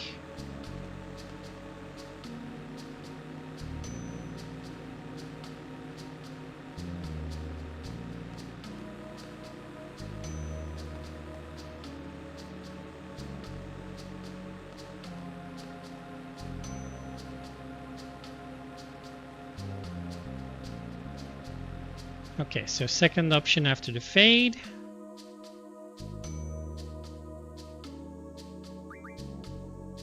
And then we do Irvine Squalzel.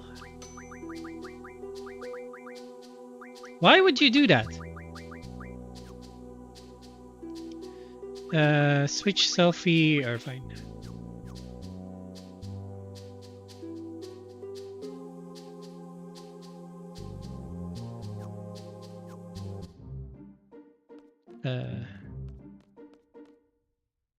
Shit, I should save here. Because we know what's coming next, so. Quick save.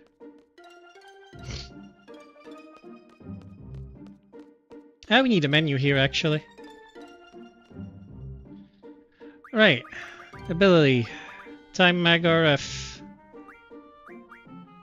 Demis. So, Squall. Zell Irvine. 60 triples. Irvine, Zell, Squall. GF. Quetzalcoatl. Nothing. Yes. Diablos, encounter half. And then magic.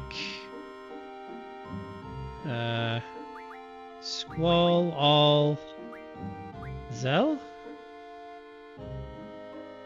And then Irvine, all, Zell. Okay. And then we do some junctioning, I assume. Heal Squall to 500. No, okay, yeah, that is needed. And then Junction, Irvine, Auto 1, Auto R1. Right. Oh shit, I need to talk to this guy. So now we're doing the poll count. And hopefully it will be 614, 111, which means it will be 052, and I don't need to do anything.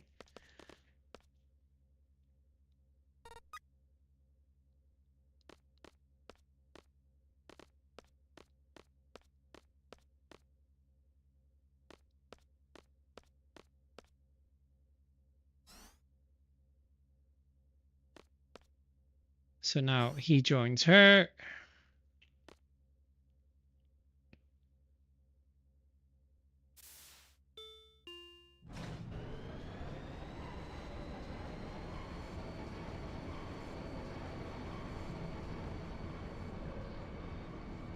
Oof.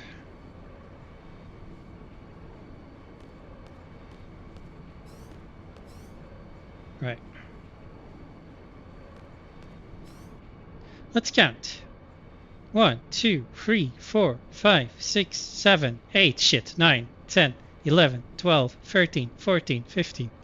Shit. So 15, 2, 3, 4, 5, 6, 7, 8, 9, 10, 11, 12, 13, 14, 15. 15 again. 1, 2, 3, 4, 5. 15, 15, 5. 1, 2, 3, 4, 5, 6, 7, 8, 9, 10, 11, 12, 13, 14. 15, 15, 5, 14. I need to quickly do this. Caraway code 15, 15, 5, 14. Submit. Uh-oh.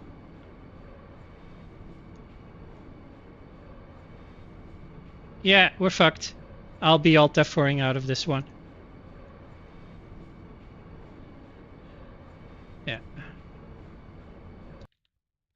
The rule is to do a hard reset after before you get on the train. I haven't done that because I wanted to do the poll counting trick. But the poll counting gave me a result that was apparently impossible, so I don't know what happened there. And I will just I will just take the backup route of Alt F4ing, which means I have to do that menu that I just did again. But it's fine. So OBS guide and play.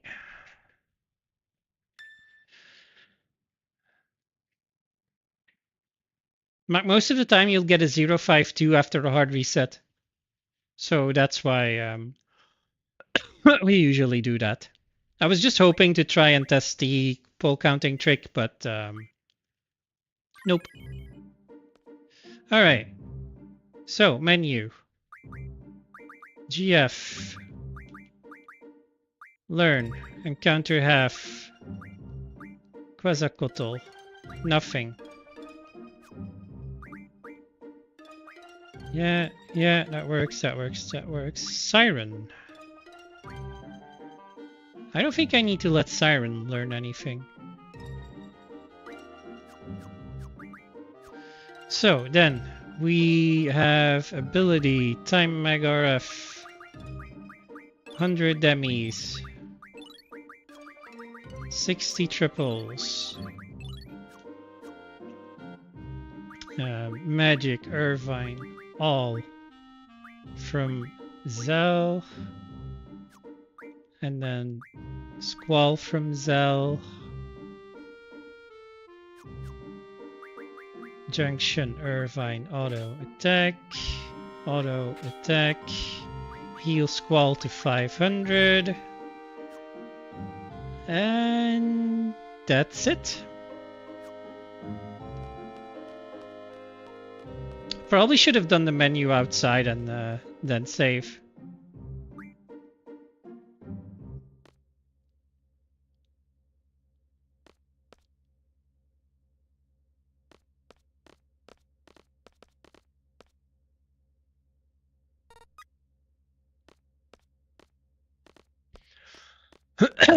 Excuse me.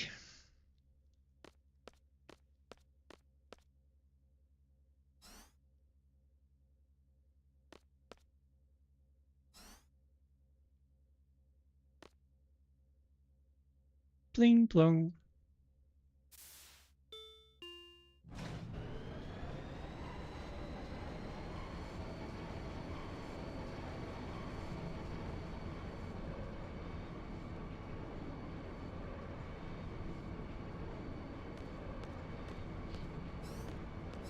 Right. Let's count.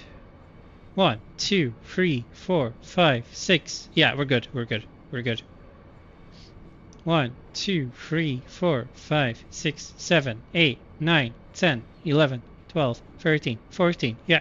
Now we're gonna get 1. Yeah, it's 052 again. Okay.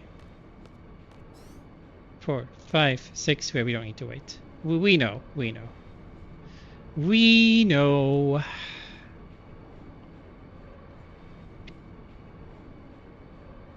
Right, turbo on.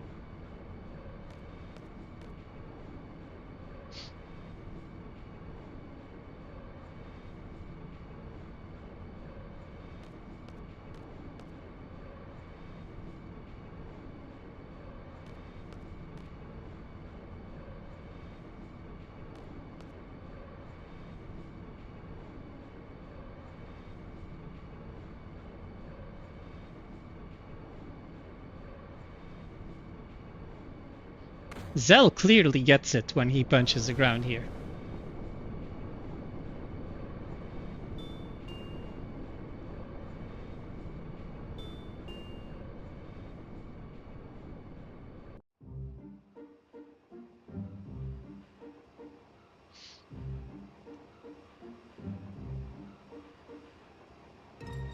I'll save at the mansion.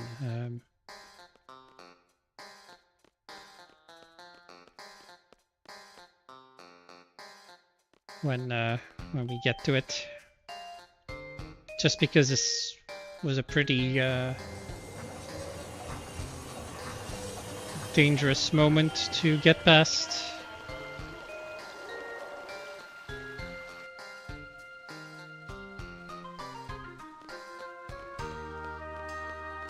So we go left. Left again. Go down. Oh, left again. Whoops. And then we go down and right. Cross the street. Talk to this guy. Spam, spam, spam.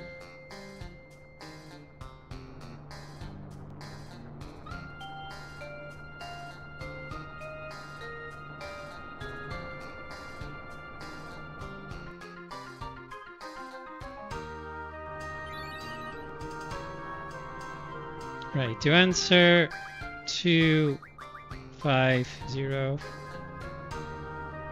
There we go. Easy peasy. Get to the save point.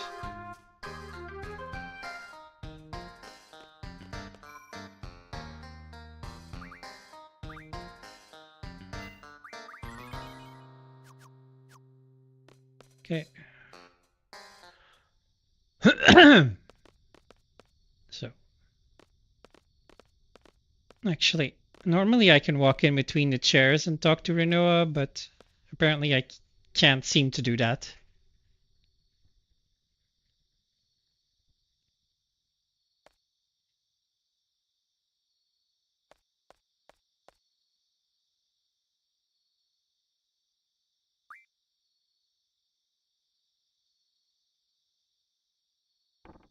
Huh. Talk to Renoa, second option. Whoops.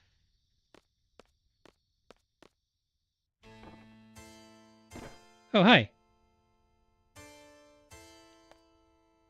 Wait, I'm stuck behind this guy. Help. Help! I can't move. Okay, there we go. Help me, step bro.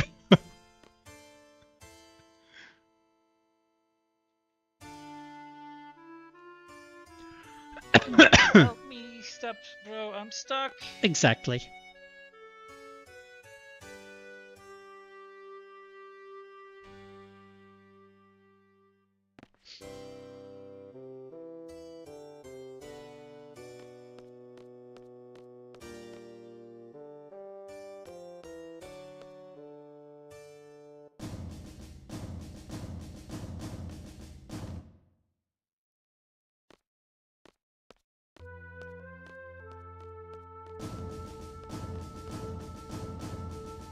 Okay.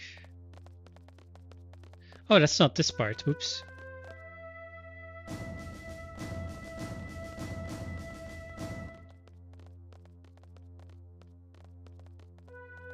Just gonna turbo it. I hope I don't mess anything up.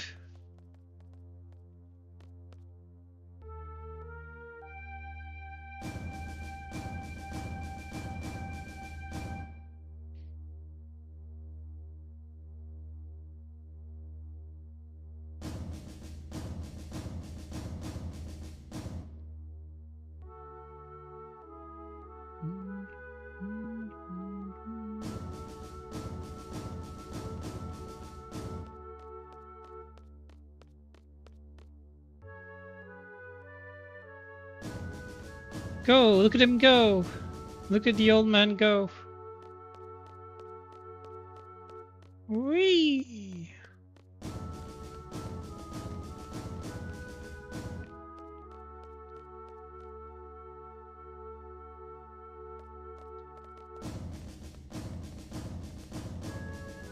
Just run here. He'll be waiting for us. We talk to him.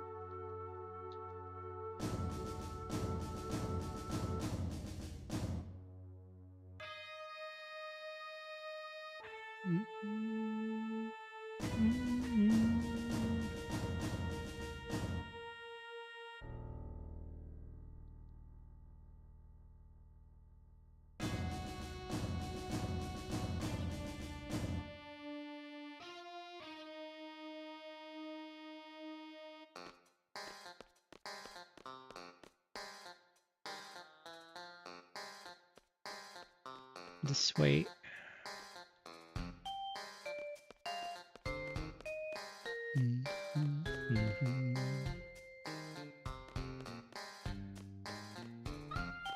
I keep running into that. It's so annoying.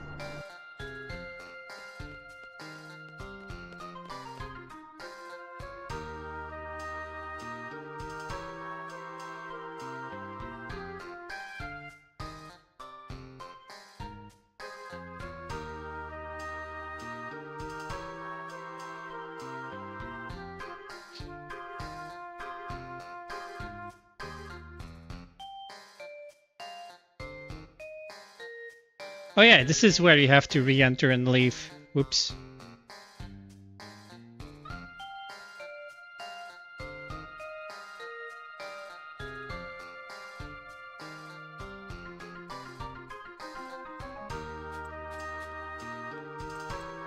Why would you ever choose Zell here, though?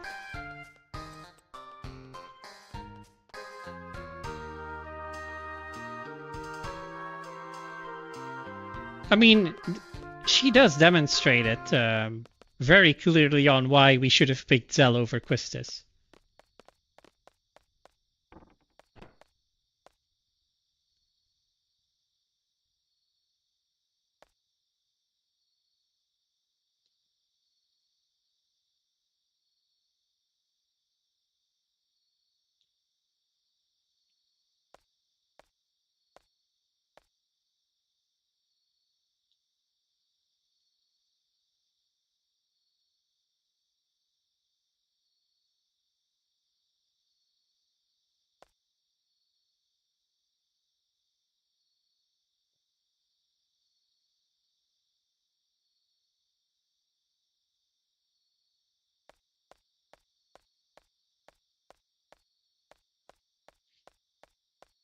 So, excuse me.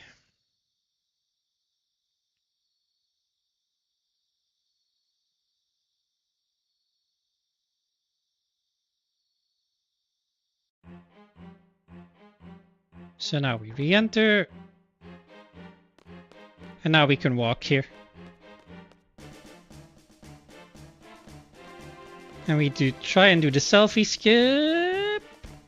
Oh, we didn't. Oh. Shit. Oh, this doesn't work. No!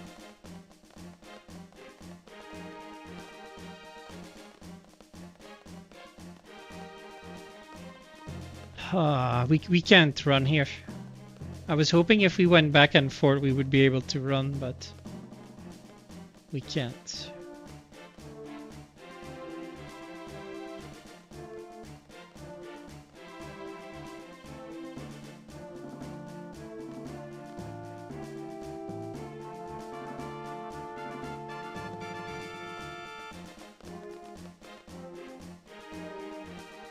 Right. So now we follow this guy.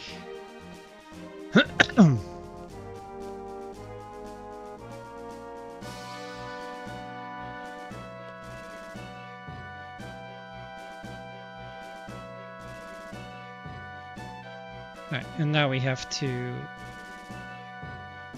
be Renoa. Actually, no, we don't. We have to watch Quistis be an absolute dummy.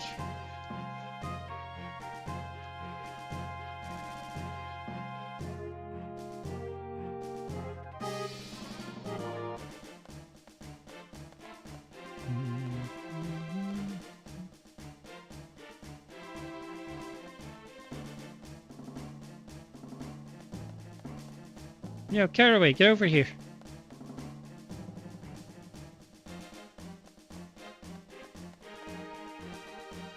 Like, why? Why won't that work now? It's like the sidewalk changes when you go out.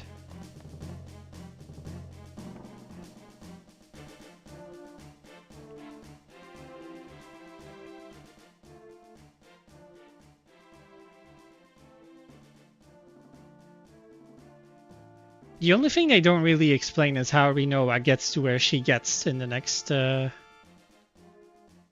next part. Because Squall and Irvine can't get there until the doors open. Until the gates open, but how does she get there?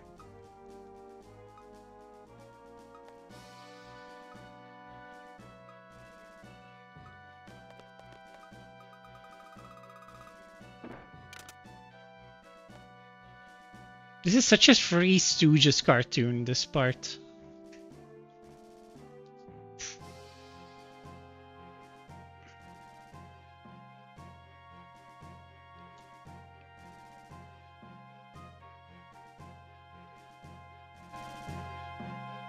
Like, how does she get here? When all the doors are closed.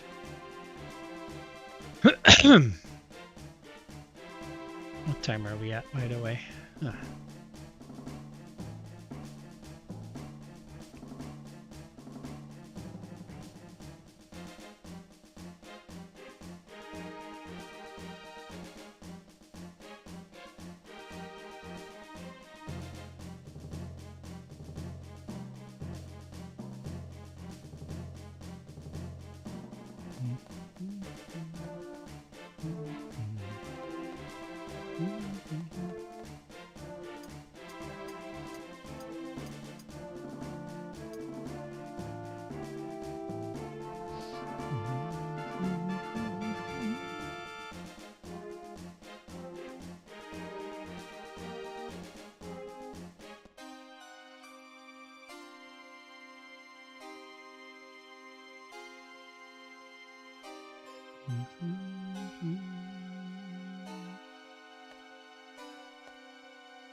Whee!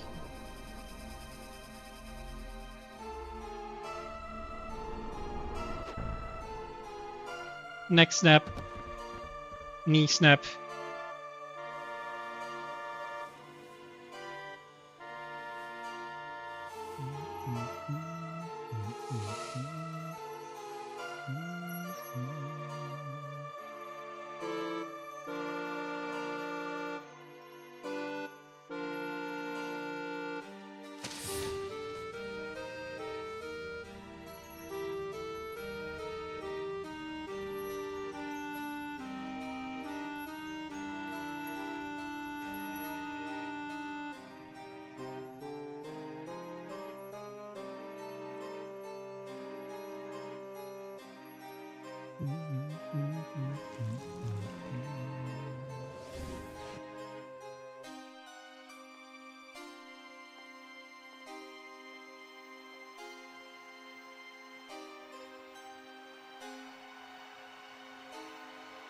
Uber simp standing by.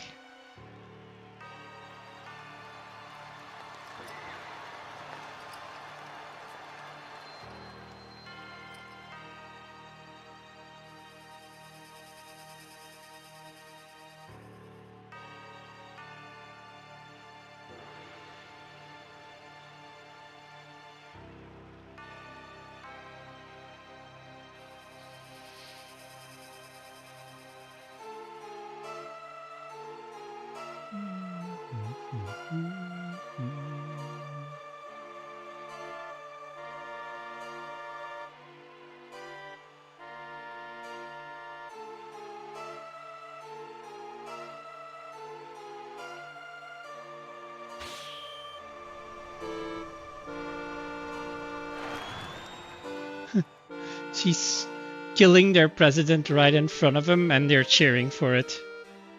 Imagine if this could take place in a certain other part of the world where they have a really bad president right now.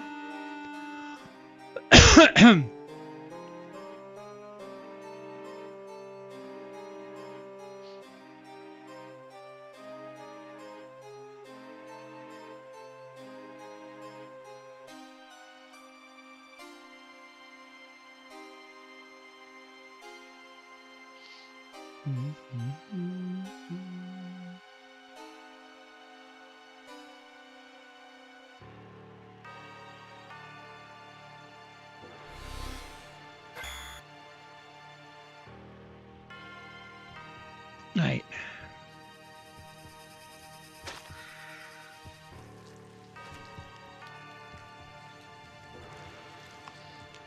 Yeah, just attack, draw carbuncle, attack.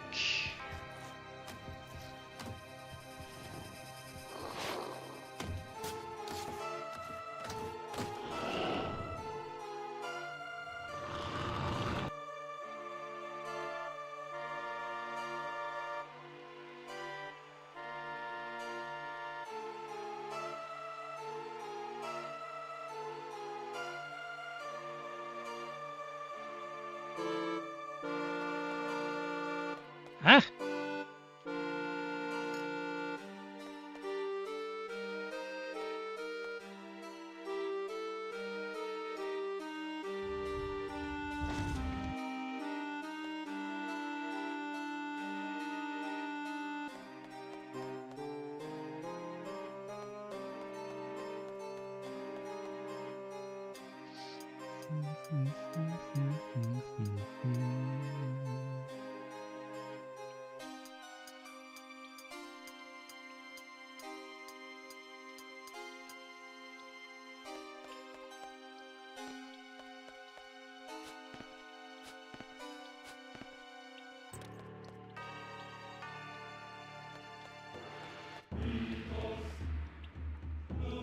Right, cutscene time.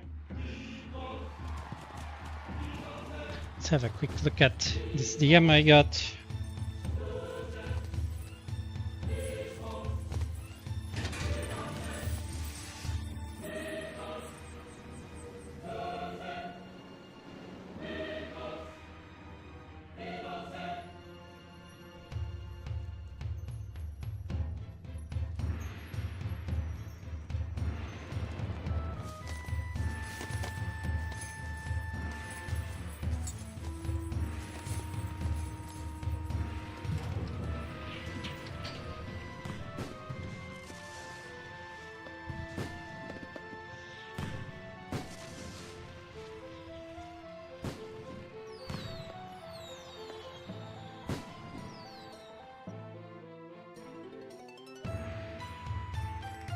Oh, I should move.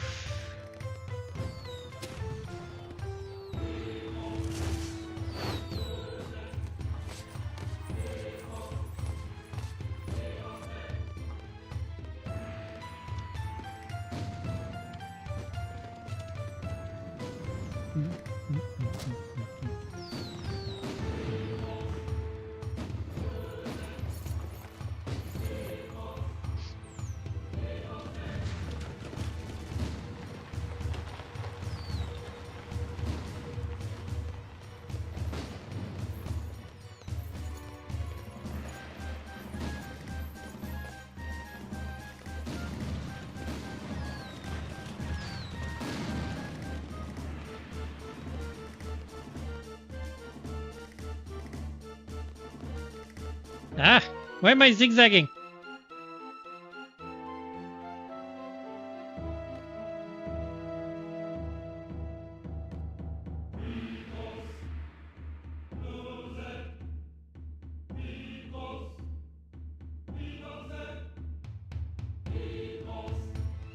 Of course. Of course. Whenever a random photographer contacts me, it's just like they go straight for the fact if I want to do nude or not. It's honestly such a playbook by now. I don't think I've ever had a male photographer. Oh no, actually that's not true, but I think I've only had one male photographer just go, yeah, it's really whatever you want to do. Instead of just, yeah, or would you be interested in doing nude? I'm considering saying yes to be like charging money for it, but I don't want to do that. Maybe if I know that I won't be publicized, but eh. So Squall attack, Irvine draw. Oh fuck, that's such bad ADBs.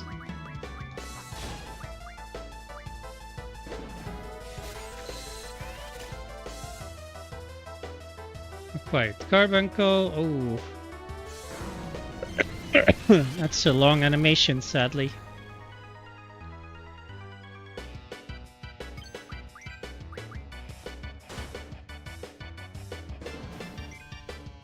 Eh.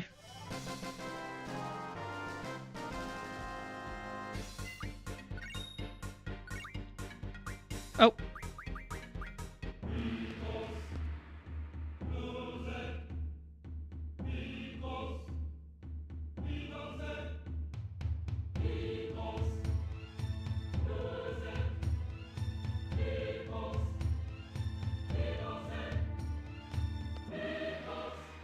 And now we have to do the sewers. Do we have encounter half yet? No, we don't. Oh, shit. No.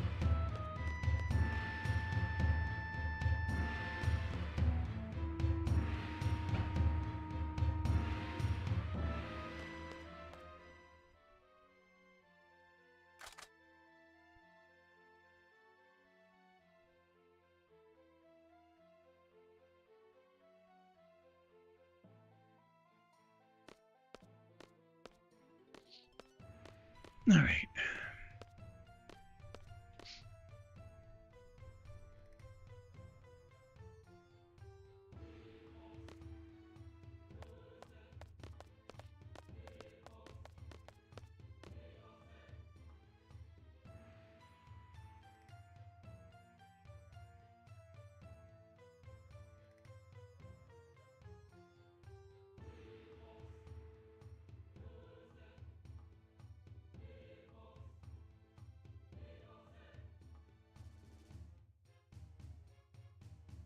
What is that move that she does?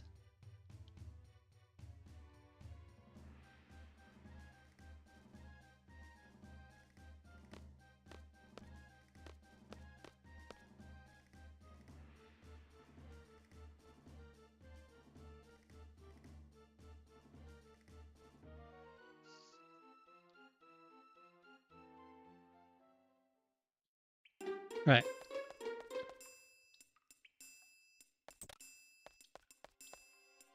Shit. This way. Come on. Wow. That was fast.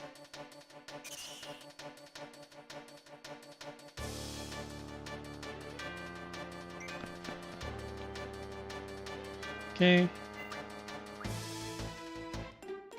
Nobody has junctions, so we're not getting anything done here.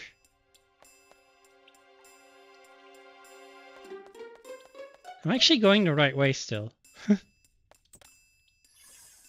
I hope so.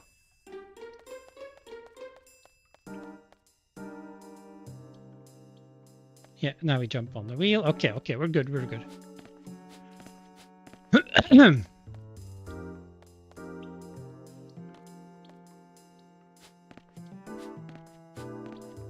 This way.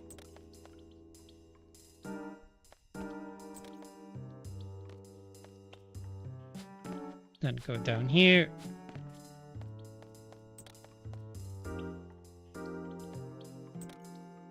Jump down here.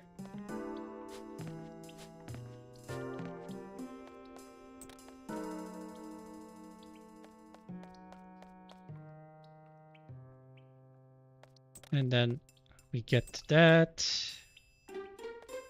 But we don't care. We go here. We jump up the wheel, and that's the end of it.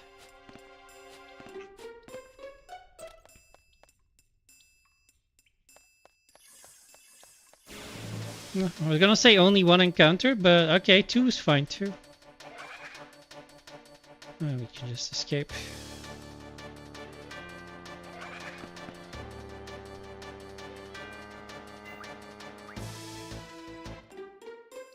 Really? Just before the end? Alright. That was pretty good sewer maze.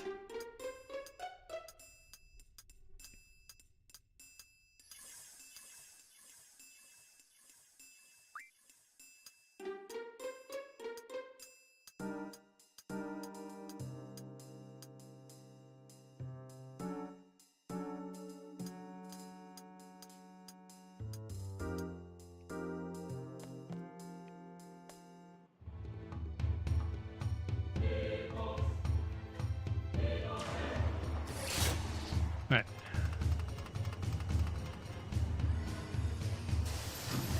Oh yeah, we're actually about to end disc 2 here, disc 1 here.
Curious, I think I'll have another 15 minutes off my best disc 1 time with this.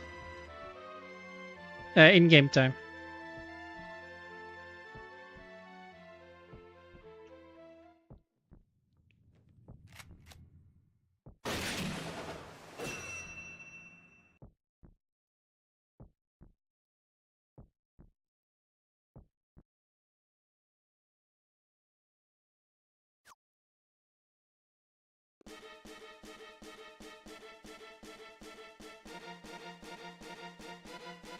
Superhero Squall! Yeah, exactly, Wabu. I mean, look, I don't really care what they do with them in private. Like, they can put them on like the Spank Bank wall for all I care. But I'm definitely not doing that for free. And I don't want to... You know what? I don't want that. Let's just say I don't want that anyway. But I can't trust them to keep them private if I don't know them. And that's why I usually just don't end up doing this. Underwear, that's fine, whatever. Nude, nah. Definitely not for free, but just nah. If the price is right, sure. If the guy says like, yeah, 1,000 euros, I would consider it. If I know that they're not meant to remain, if they're meant to stay private.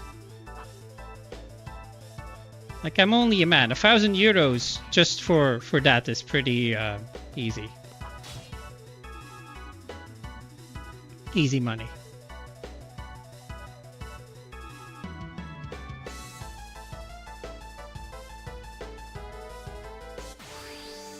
Okay, so yeah, Squall just attacks twice here.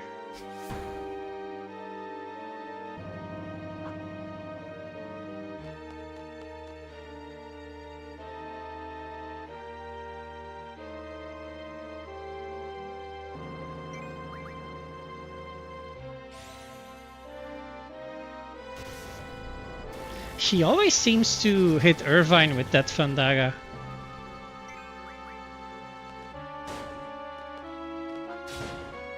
There, that should be it. GG. That's this one. Oh. Nice, encountered half. This is what Mike had failed to do today. He didn't do encounter half before Windhill, and it's basically screwed the run.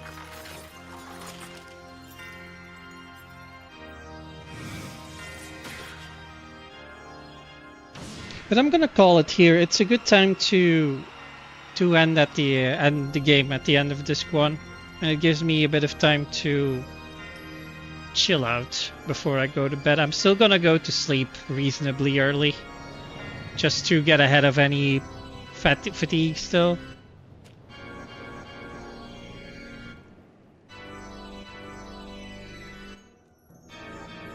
Yeah.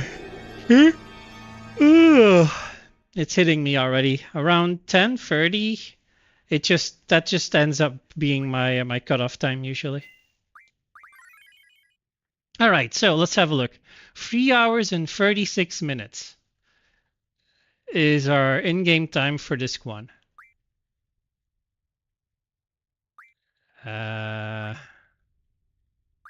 Do we have a save file? No, we don't actually. We don't have a save file from the end of disc 1. So I actually don't know. I think we have a little bit of time gain, but it could also easily be not. But that's why we're gonna start running with CSR and an actual timer soon, so we actually know if we're doing better or worse. But yeah, I don't care about Windhill right now. Goodbye.